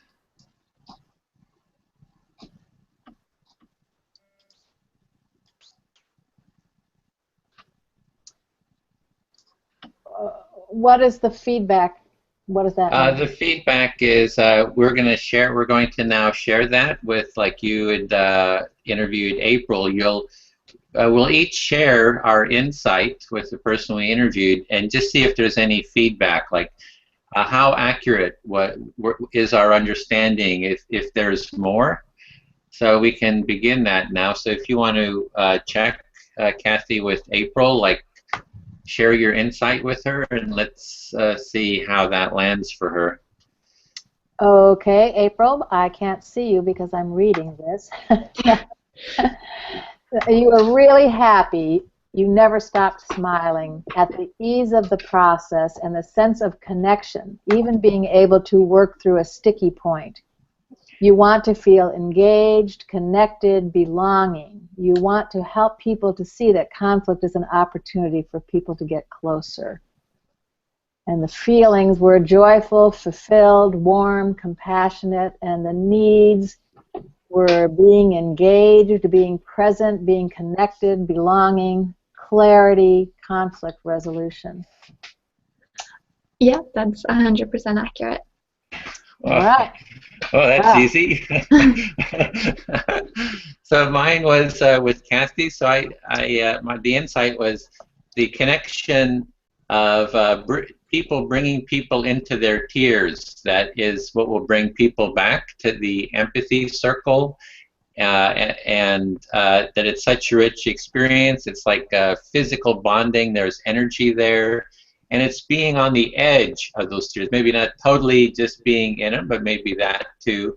But kind of being at the edge too of those tears is what really connects people. There's an energy, a physical bonding, sense of feeling of connection, involvement, being touched, being moved, and then the needs are, feeling bonded, feeling connected, feeling love. That was kind of the really thing that stood out for me. Thank you. That's important to me, so I'm glad you got that. And I would just add one word about that energy connection, that to me, there's an experience of the sacred. Whatever the sacred is, that enters the room at those points. Okay, so the energy of the sacredness, that was like a real important point there. Yeah, that's partly what brings people back. Or I see. Sacred, whatever that means, that's my best word for it. Okay, thank you. Thank you. April, I think you're next. Yeah, okay. So, Andrea, the impression I got from you is that there was a level of hesitation or discomfort, being somewhat new to the process, and that there was a level of uncertainty in being able to respond to the others in the same way, or the same way that you heard others. And there was a level of amazement and a lot of gratitude that I heard from you. And it sounded like the needs that were met were connection, acceptance, closeness, and I'm actually going to type in awareness right now too. Is that accurate? You are muted. I don't know if you realize. I was, thanks. Yes, it is very accurate. Easy, okay.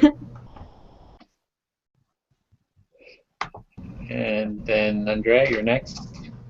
So so I wrote that Edwin enjoys providing others with the ability to experience these empathic circles.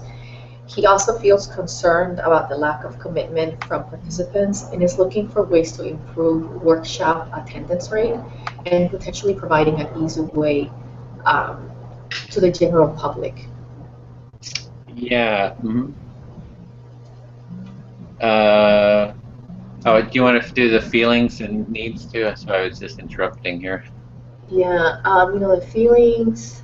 Well, I wrote frustration, disappointment, concern, also enjoyment, understanding, connectedness, and acceptance. For feeling, I would say it's curiosity. I'm just going to add that up here. So it's more of a curious, like how to do that, how to kind of improve, and also to continuously improve. Yeah. Otherwise, that's part of engagement, and I think it's even larger than just the empathy circle. It's like engagement for empathy too. It's not just the circles, but how do we engage people?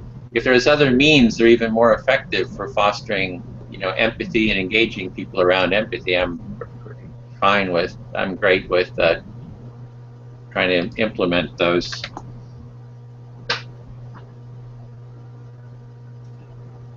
So that was, yep. So we found our insights. So what we want to do is on the next page, page 12. We have within the design process, we've empathized, and we're kind of honing in on like what is one problem area that we can work on through the design process. And so in this, we want to take one problem that you see. So we have what is a need or a problem that you see, and write that need there, and then we'll just take 2 minutes to do that if you're seeing that on page 12. You can write your name too. And that's for your partner. Your partner, it's actually for your partner. What is the need that they have, like the problem that you're seeing there? I'm not supposed to write down my need or problem, but I should write down my interviewees. Yeah, right. Uh-huh. Kathy.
Are we each supposed to give our own merge of the problem statements, or are we going to do that together? We're going to do that together. We're going to each write down the problem statements, go through it, and then we're going to try to merge down to one that we see maybe a commonality between these problem statements.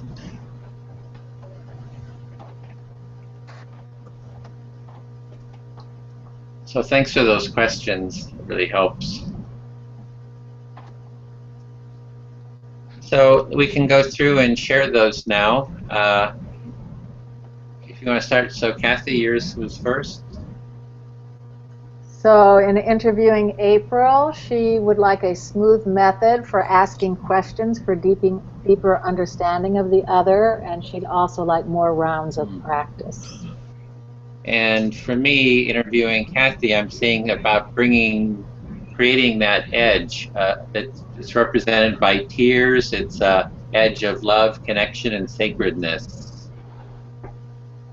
Mm-hmm.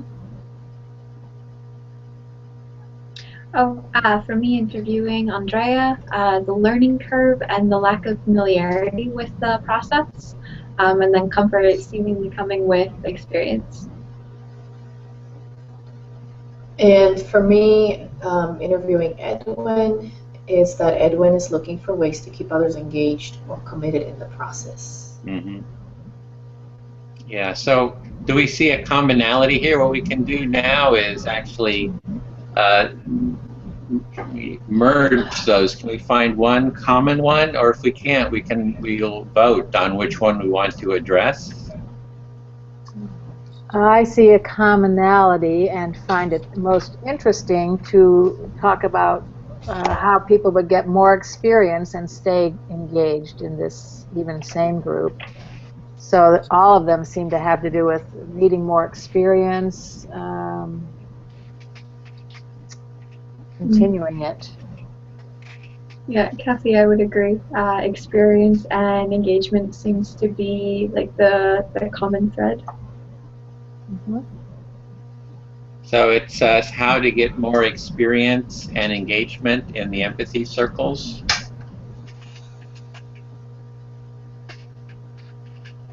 I'm writing it down there. Is that, you can rewrite that if to. Let me put that here. How to get more experience and engagement in the empathy circles. Or you can either write it yourself or rewrite that, or how does that land with everyone? Yeah, that's pretty solid for me. Well, could part of that also be how to spread the empathy circles? Oh, okay. Like the idea you had, what do you need, a paid facilitator in order to have more of these happen and have them go on longer? Seems that more of them and have each one continue. So it's how might we get more experience, engagement, and spreading of or in, or what would be a good word for that? That's good enough. Spreading the empathy. Okay. More experience, engagement, and spreading of the empathy circles. Okay. So just to get everybody's comment, I'd vote for that. If you want to write your name there, if you're for that one or any other one, just so we can see if April's good with that.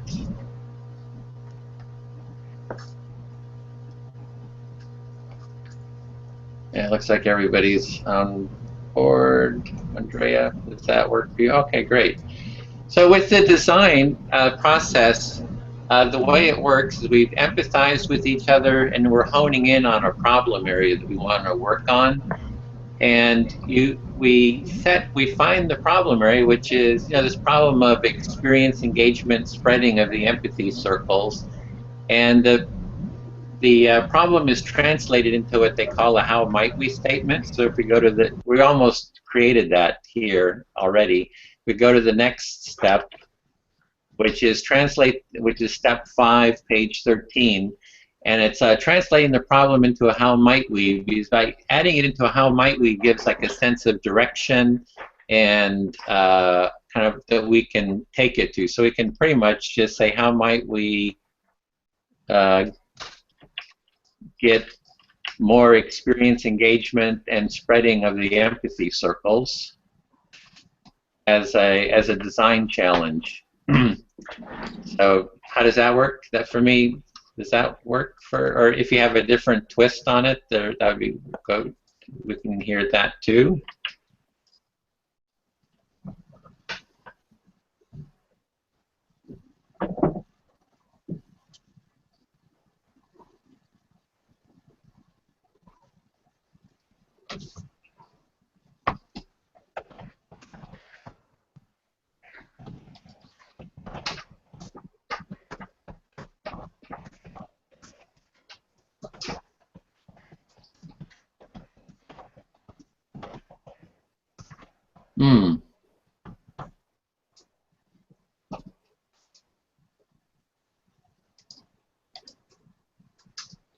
Okay, so we've got three options here. How might we get more experience, engagement, and spreading of the empathy circle? How might we keep the experience deep enough to keep people engaged, just not Rogerian parroting?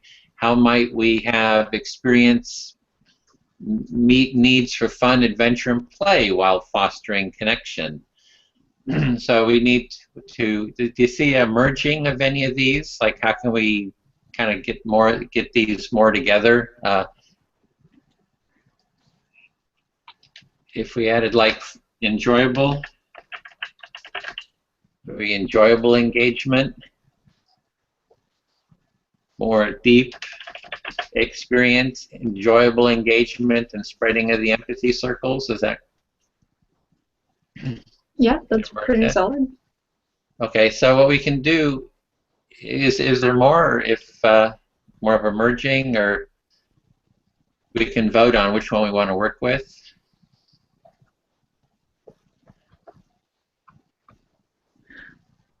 Yeah, I would say we just go with the original one. Okay. Yeah, the other two are kind of ways to deepen the experience. We meant how to get more experience longitudinally, more practice sessions. But now we're adding, and that's okay the way you said it, we're adding. Yeah, more practice. Deep experience, enjoyable. Yeah, sure. Okay, so that's our how might we, is everybody's for that, so we'll put that in. So I didn't mention, but with the human-centered design, that this this process comes out of the Stanford Design School, and this is their minimal design that they have for human-centered design that's usually done within like an hour and a half or 2 hours. And this process can be expanded to be done over 10 weeks or over a year or what have you. So we're just doing a very compressed introduction to this design process. And so our next step is to move down to the brainstorming, is step 6. And so we're going to do some brainstorming around this design question now. And steps to design, to brainstorming, is not to judge, to encourage wild ideas, build on the ideas of others, stay focused on the topic, have one conversation at a time, be visual, which is going to be a little hard since we're working on the computer here, and go for quantity. And we're going to go down to page 15, the next page. And we're going to put our design challenge here at the top of the page.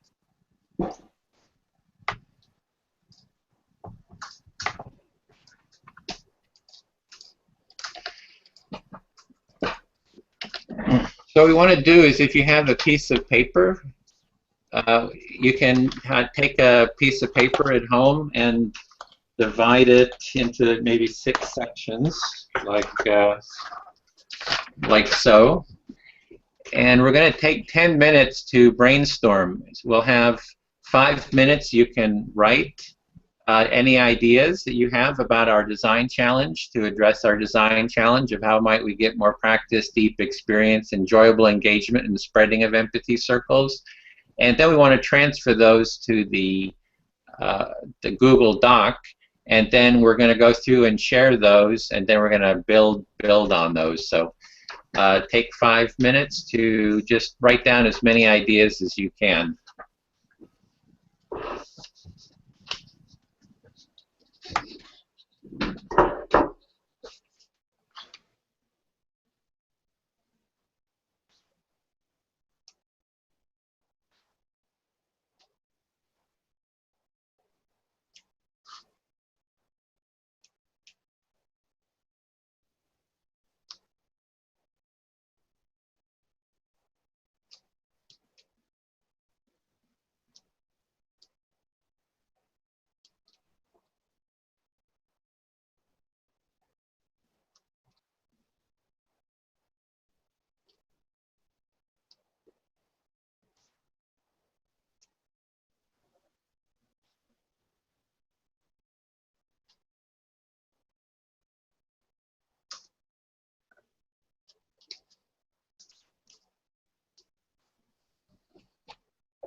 So you want to start putting your ideas onto the Google Doc that's on page 15.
Okay, so we're wanting to share now. We can keep adding to ideas. What we'll do is we'll read through our ideas, and you can do it slowly. And if anyone would like to throw in an idea, you can do that after someone else has shared some ideas. And so we have, I'll start with, so I started with creating small steps of involvement. So almost like levels of involvement, so that there's like one-to-one empathic listening, one-to-one focusing, 3 to 4 people in an empathy circle, 3 or 4 people in an empathy circle doing maybe like focusing or other processes, so that there's like a graduated step, and then empathy circles plus design, etc. So it's really to create a graduated, easy way for people to get involved, so create smaller steps, and to design sort of some sort of a profession around this, so that people have that there is a motivation for staying involved. I know a lot of people that want to work around empathy, but they struggle with a way of making a living. There seems to be plenty of money for the military, but not a lot for fostering empathy. So it's really about finding the motivations too. I'm really looking at what really motivates people and have like a clear page for that. Like really get clear on what people's motivations are. Need some sort of exploration around that. Also a peer-to-peer program. It was not just the professions, but so there's a professional necessary, but people are peer-to-peer who just know the process and can support each other, and to create more of an online manual and training videos for all the steps to kind of ease people in, and also have circles to bring psychologists and designers. There's 2 different communities, like the psychology community and the design community, come from different points of view, and somehow I'm looking at how do we bring them together around empathy. So I don't know if anyone else wants to throw ideas on top of that, or we can move on to the next.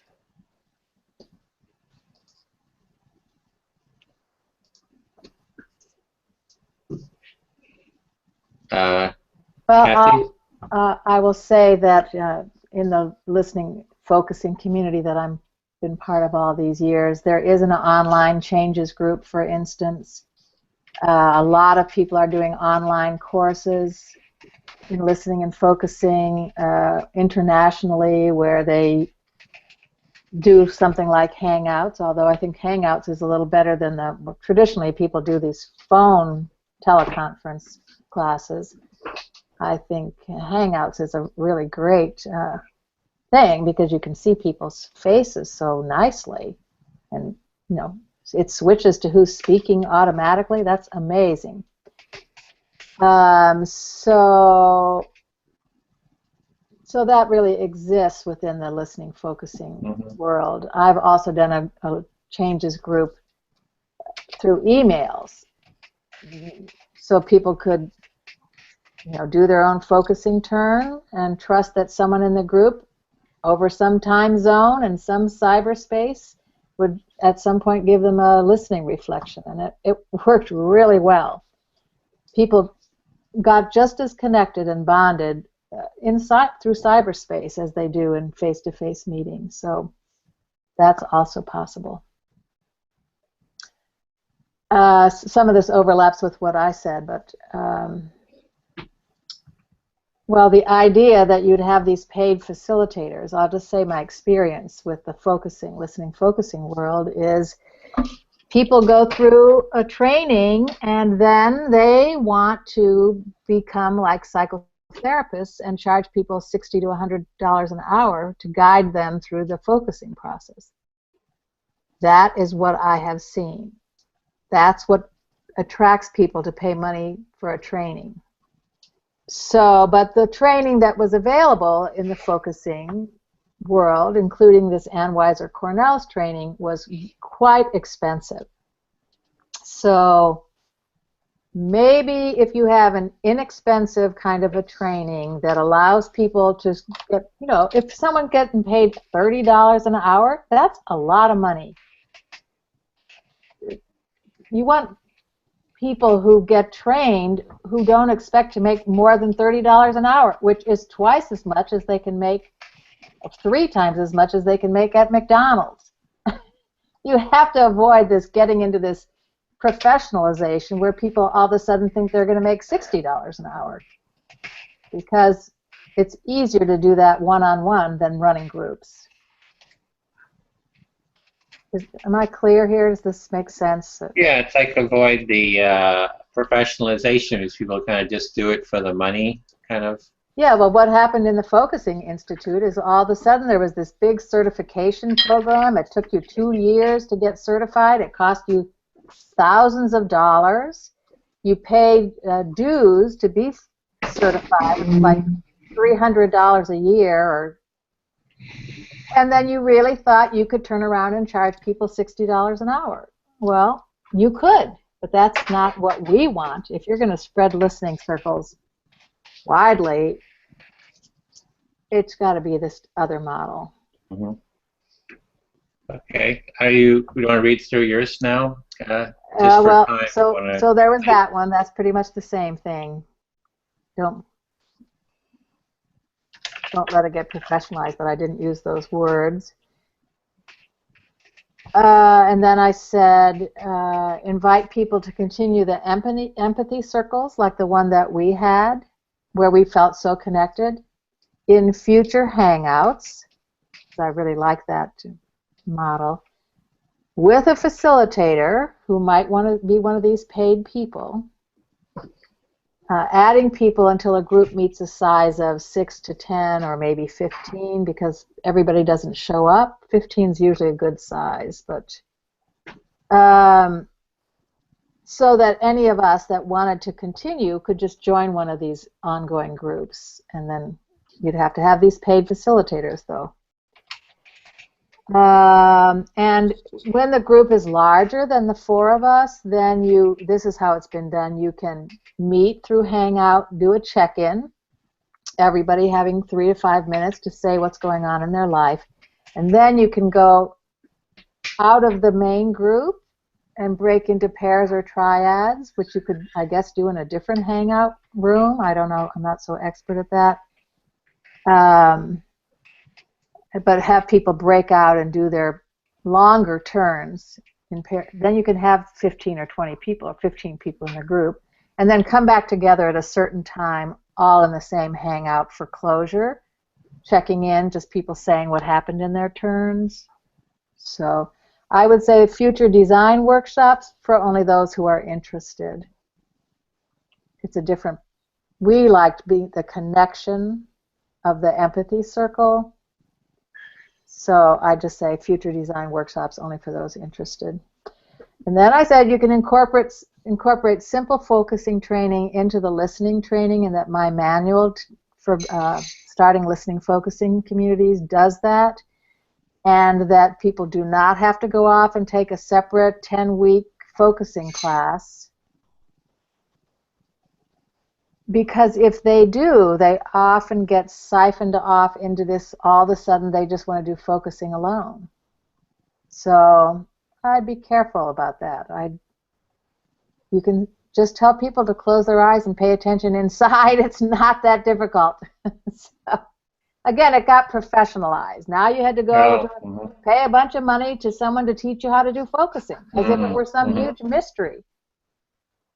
It's not if you have an empathic listener. It's much more difficult to do focusing alone. So maybe you need lessons to do that. But if we were great, we did it right now. So teach people that self-disclosure breeds self-disclosure. It was Sidney Girard who talked about that back in the 1970s. If a facilitator shares deeply, so will the participants. It was good that Edwin started out. Well, anyway, I guess he started as the listener, but often if the facilitator starts and shares deeply, so will the other participants. You kind of set the tone for whether sharing tears and vulnerability is okay. You'll have to figure out how to get it into schools and parent support groups, and the focusing people have done some of this and have somebody in, I think it was Los Angeles, made up manuals and got programs into the schools. Someone else is doing it in Ireland, but it certainly hasn't become any massive movement. And then for fun, the mirroring activity was fun, where we used gestures.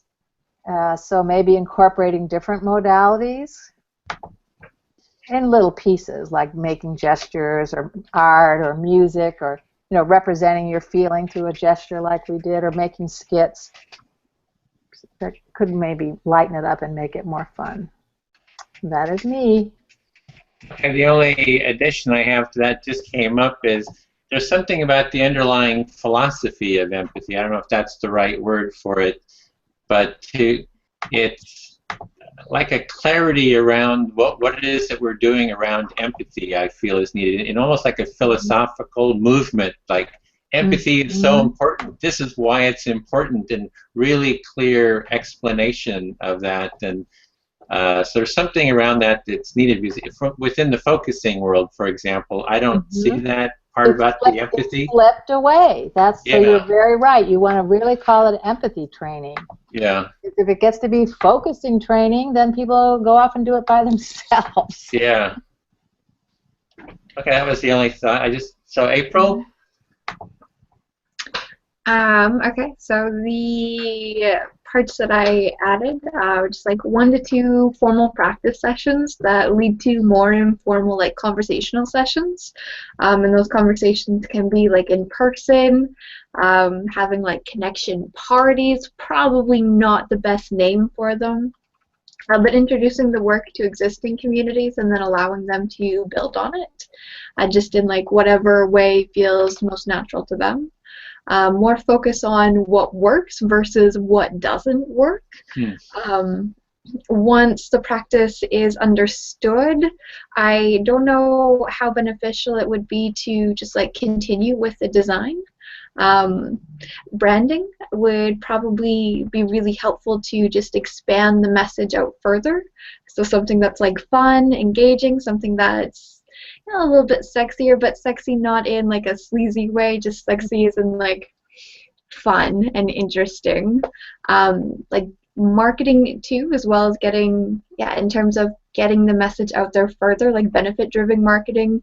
What are the results people can expect to gain from participating? Like, why is it valuable to them? Why do they want this?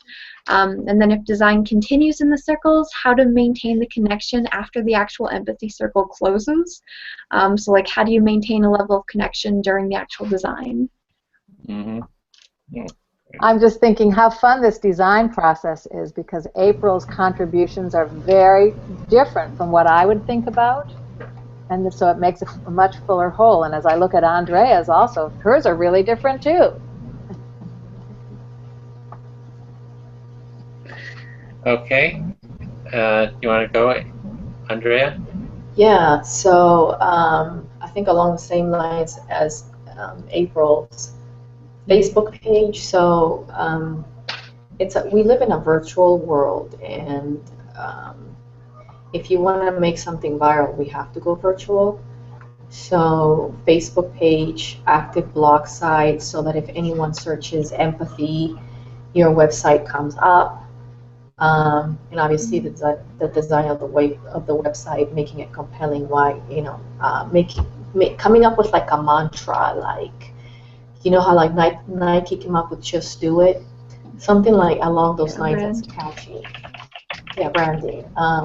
Also, podcasts. A lot of people are into podcasts. So I would do podcasting with scholars or big empathy proponents. Like Marco, or interviewing them. So again, so that you come up when someone searches on empathy training. Getting potential sponsorship from local organizations to share with others your message and your vision. So what is it that you want to do? Like April was saying, what do you want to do? What's your vision? And then taking that and just pitching it to everybody. To me, it's like every touch is a sales touch. Anyone you speak to, anyone you bump into at a coffee shop, you talk about your vision. And then, it's a numbers game. And I think that'll draw visibility to your work. And then also, I think providing a certificate of completion. And that goes along with the different versions of training, right? So you could have like a beginner's, intermediate, and master, and then providing some kind of certificate to that. And I think that would drive the commitment. If I can put that on my CV, like I attended, you know, the Empathic Circle certificate program for 2 months, boom, I'm empathic. And so if I'm like a life coach, or if I'm a psychologist, or if I'm a counselor, I can have that on my CV, and that adds value to my brand. That's it. Okay. So what we've done is we've generated a whole spectrum of ideas, and the next phase, we're running out of time here, is we want to just see, like, we have the next step based on feedback, develop one prototype. So we've got all these different ideas, and what is one idea that you would work on between now and for the next circle, if we do another circle, that you would like to work on to implement in the next empathy circle? What is the one thing that you would create and work on? So you can put your name here. I'll put Edwin. And for me, it's the aspect of the manual. Creating that, creating like the steps, like a manual. Start creating steps for a manual.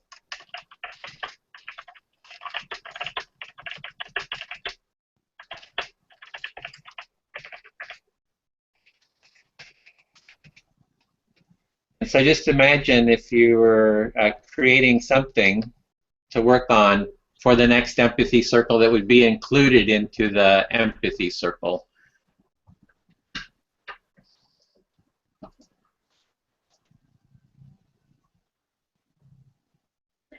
Okay, that confuses me a little bit. Okay. Like, are you talking about adding to the empathy circle? Because there was talk earlier in the process about how it being 3 hours already is a pretty lengthy commitment for most people. And so are we talking about like adding more onto the circle, or just like reformatting the circle? Reformatting the circle. You could also add, it could be like creating a manual that makes it easier to understand the circle. It could be creating a series of circles, like something that would make our design challenge was how might we redesign the circle to make it even more effective and more empathic. So we're just looking, so it could be something you want to add, like maybe make the mindfulness component 4 minutes instead of 2 minutes. It could be creating some kind of a branding page, or it's taking the ideas that you had and pretty much selecting one that you think would fit into the next empathy circle. I don't know if that. For instance, here's an example. You probably need to say something about confidentiality. You probably need a one-page thing about confidentiality. That's something that's not specified. That could be part of a manual. It should be specified that anything that's said in the group stays in the group. Is that an example, Edwin, of something? Yeah, exactly. That's like a tangible thing that could be done. Yeah. It's just anything that would kind of create a more empathic experience in the empathy. So just like one little idea that you would, and then we would actually, if we were actually doing the process, we would actually implement it and test it out, see how it works.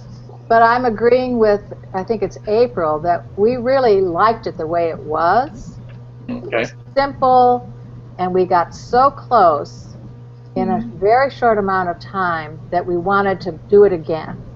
So I would agree we don't want to make it longer and longer and more really different exercises and learn nonviolent communication at the same time. Then it gets to be something else. I think we liked it the simple way it was.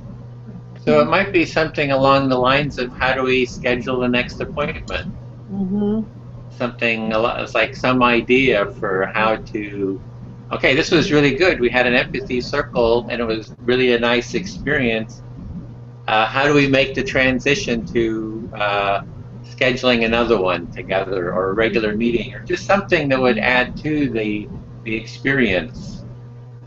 What I would add, if I were going to help you make a manual, is just a very simple charts I have for 4 different kinds of listening responses, and how you combine that with helping the other person to do focusing more, to go deeper. So that's a little more than what you have now, but not a ton more.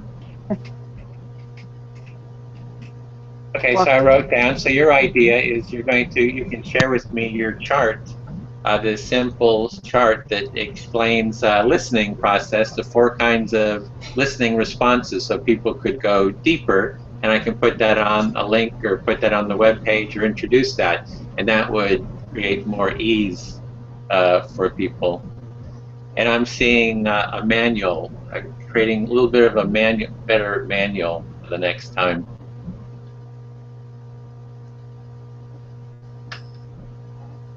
And Andrea and April, do you have like a little project, like a prototype, something that you would like to test? I mean, I can think about the mantra. Like the labeling in some way, or branding. That'd be fun to think of that. And what would that look like? What would a mantra look like? Oh, it would just be like 3 words, like Nike has "just do it," something like that. That's catchy, that can be viral, that you can just... Like, empathy is sexy. Yeah, something different. Well, can you come up with one that you would want to test? Just do it. Yeah, I can give it a try. This very second. We're trying to come up with something right now. Oh, right now? No, I can't. I have to give it some time. Because it takes creativity. It has to be catchy, so. But we want to have just something that's a prototype, even if it's not the right thing. Something like empathy takes time. Perfect. Yeah, no, but the thing is that if you tell people empathy takes time, they're not gonna show up to the work. Absolutely, I agree. Too difficult. Makes it not sexy. Well, the idea is that we have some kind of a prototype right now that we come up with, even if it's just very rough, but that you could test. The whole idea of it is a prototype. You want quick and dirty ideas that even if they don't work, you still learn from trying it. Like we just heard empathy takes time. Like everybody's saying, no, that doesn't work. So we learned something that is kind of ruled out. So just anything. What's the first thing that comes to your mind? Oh.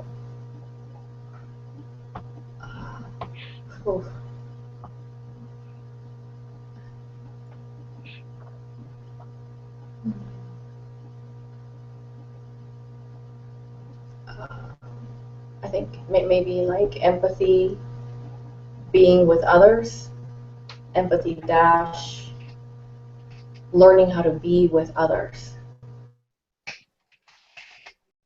Empathy equals connection.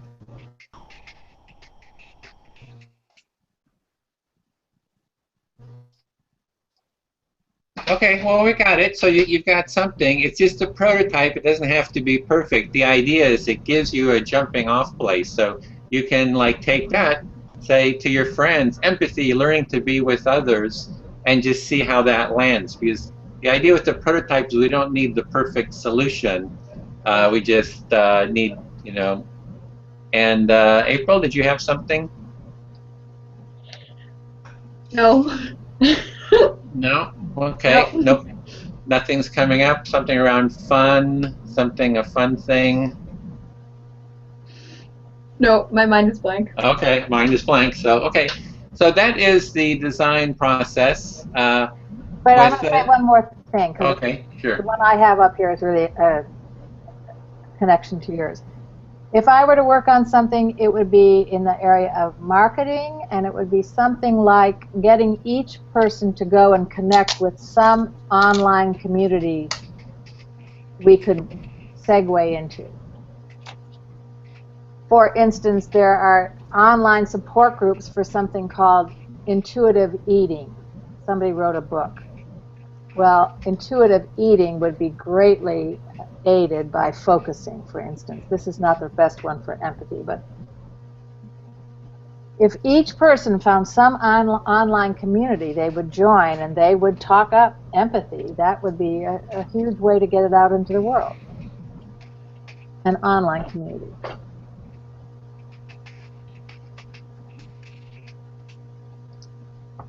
Okay, so joining an online community, it's like that would kind of be a spreading. So we're going to start spreading the word out. Say, hey, empathy circles are really great. Have one community. So yeah, so that's the idea with the design, and it's design is an iterative process. The idea is we go through this design process that we just went through. You know, it's a little, we're starting, we're just learning the process, and it's a bit rough, we're just getting familiar with it. But it's an iterative process. You go over and over and over it, and it's been shown, it's within the design community, and there's like hundreds of design schools, thousands around the world. They use variations of this process for using empathy as a gateway for creativity. There's psychology is often using empathy for healing, well-being. The mediation community uses it for conflict resolution. The design community is using empathy to design products, services, and experiences, and that's what I'm trying to do, is merge these different processes into kind of a coherent processes that foster empathy itself. So that's it. Maybe we can just take 1 minute to just write some thoughts, like like just below here. Read like I like, I wish, what if. Just kind of just a couple sentences in closing about your experience.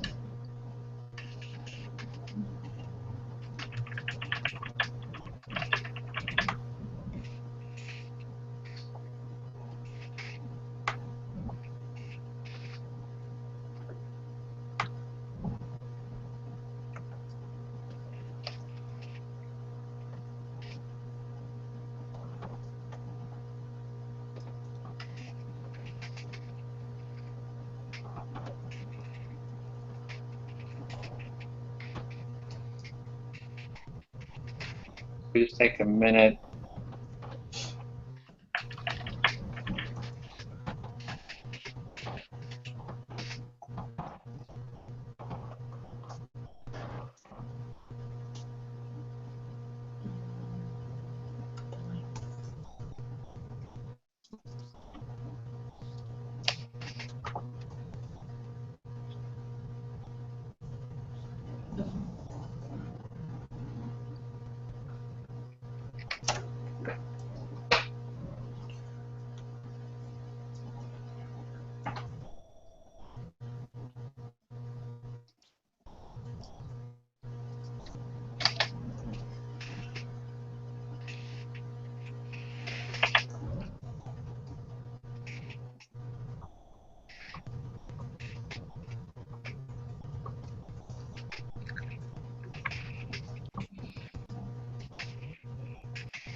Okay, so we can just share those. So mine was, I felt a real sense of connection, like a deep connection and warmth in the empathy circle.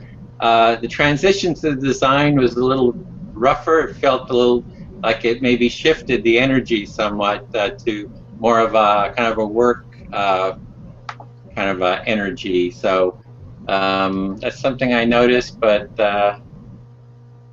yeah, so that was it. April, I see you had. Yeah, definitely. Like, that's really accurate for me. During the actual empathy circle, it was really engaging. It was really connecting. It was really warm. It was just like the most heartwarming, touching experience, period. When we shifted into the design process, there was definitely a shift of energy.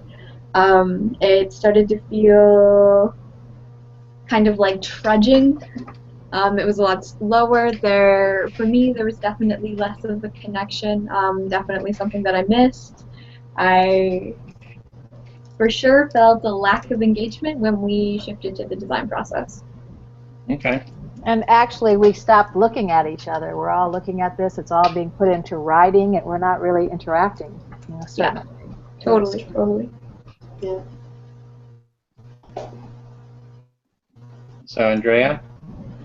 I just think that if the length, if perhaps adding some breaks in between, if the session is to be longer than 2 hours, I think that I think that, for example, if someone, and I think this goes back to someone mentioned this earlier, having the experience. Let's say someone doesn't have the experience. I feel that everyone in this room has some kind of introspection experience, and so let's say that you bring someone that doesn't have that. I think that's going to be difficult for that individual, for the learning curve at the very beginning, and also to be engaged, to jump in to a design process. I didn't have a difficulty in the designing. I'm used to that, like I said earlier, because of my past experiences. So I can definitely shift into thinking mode and to being objective. But I think for most people, it's gonna be it's kind of like, what am I doing here? I came for empathic connection. Now I'm helping design something. Maybe be a little bit more clear ahead of time, like, hey, we're going to do this, and towards the end of the workshop, we're going to be engaged in improving it. So come, put your thinking hat on, something like that. Mm-hmm. So that people know what they're expecting. And we do spend 2 hours in the design process versus 1 hour in the connecting. And I wonder why. Like, certainly being in the design process is not what's connecting us, making us feel connected. It may offer a solution in making the product better and being able to spread it or market it and things, but why is that twice as important? I guess. Mm-hmm. Correct. Yeah, totally. Okay. Great. So we got all those ideas down there, and the design part, that's kind of like the minimal needed for kind of going through the full cycle. That's why we spend 2 hours. It's hard to do it in less.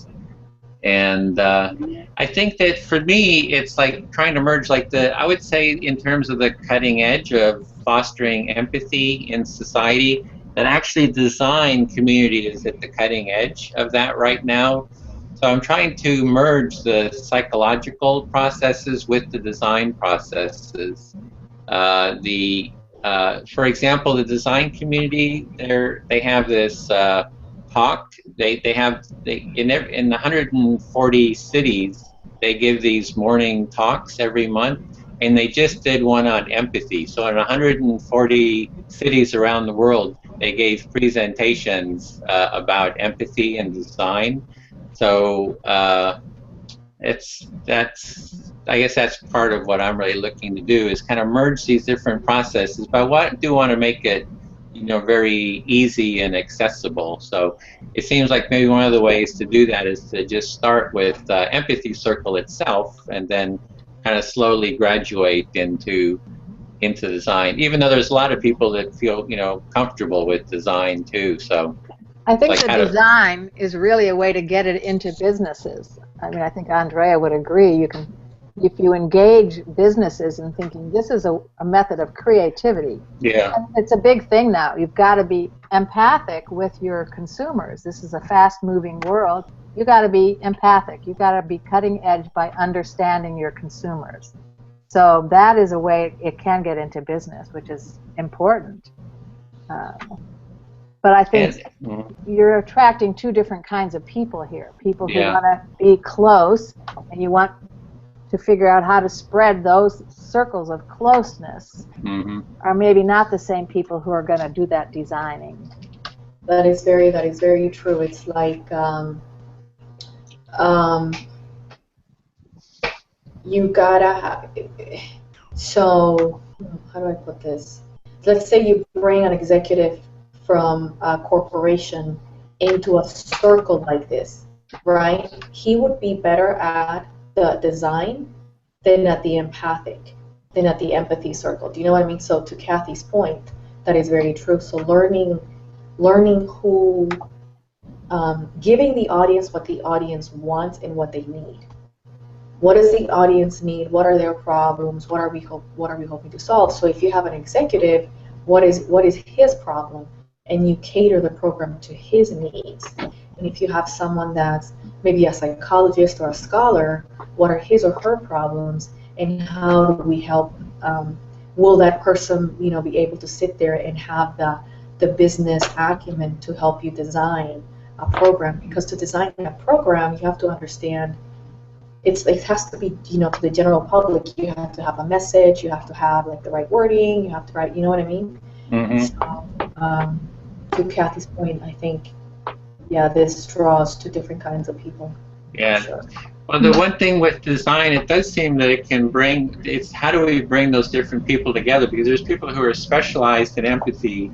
There's people who are kind of like specialized in the mindset of creativity, and then there's the business types who are typically specialized in this analysis, rationality, and the design actually merges all of those together, and it's bringing those different communities together to work together, actually, if they learn this common language.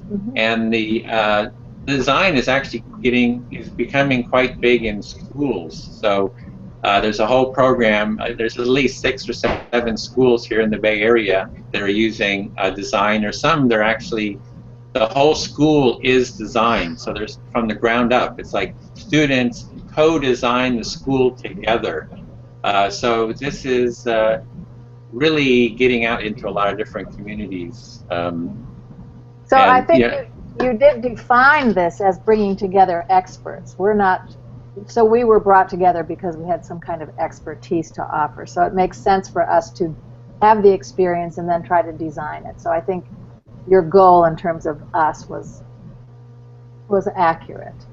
I guess we're kind of getting kind of confused about, well, how would we spread empathy circles versus how would we spread empathy design? Oh, empathic design, yeah. So there's kind of like 2 parts, yeah. Right. Well, that's a good point. Yeah, how do we spread? Who wants what? A businessman would have hated that first thing, and he would have left and thought, oh, that was disgusting, all these women crying.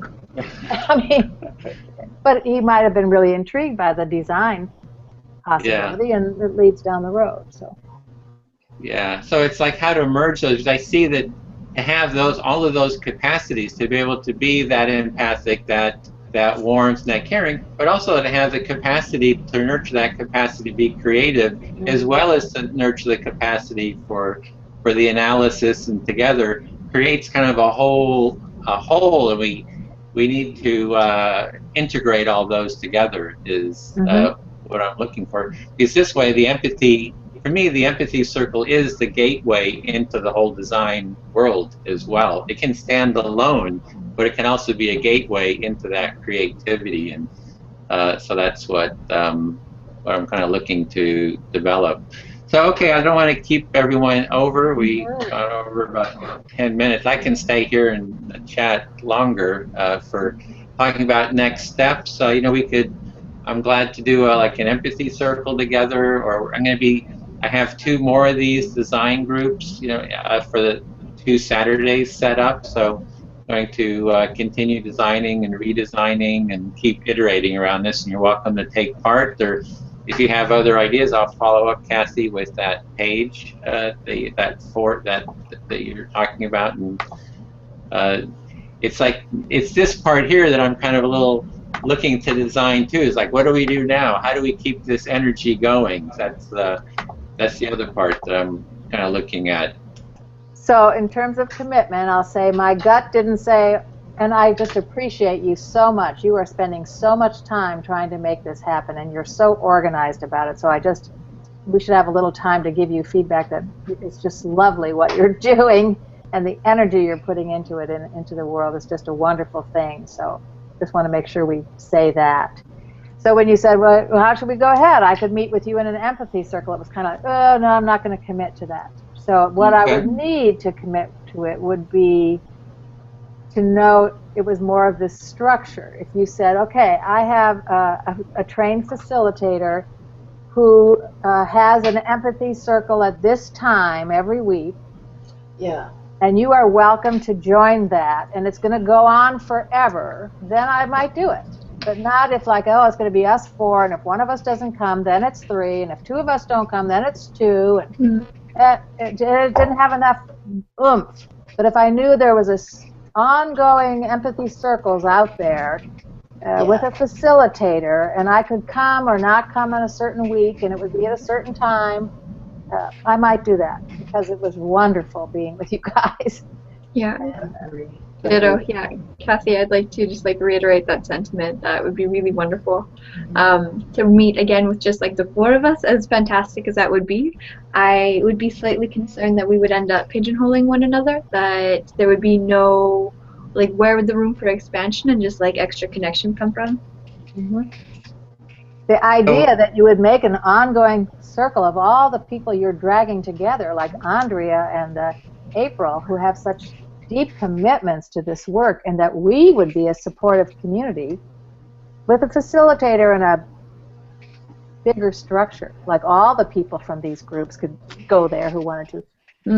That would be exciting. I'd be meeting a lot of really exciting people and sharing in a deep way with them. Okay, so I'm hearing like a regular meeting with a facilitator doing just the empathy circle on an ongoing basis. Are you saying like it's a drop-in, or it's a kind of commitment? Some commitment, but you could also not feel like if you didn't come, there wouldn't be enough people for it to go on. So a little more than a drop-in. You're going to want some continuity, but not a you have to be there every time. Right. And then, now you get into the issue if you're going to have a facilitator, well, who's going to pay that person, and would we pay to do it? That's the ongoing question. So. Okay. Oh, good. Then that gives some more information, data for how to keep building. So thank you for taking part in this process. Really grateful for your time and contribution, and especially for the sense of connection. It's very warm, and that itself is very gratifying. Thank you again so much.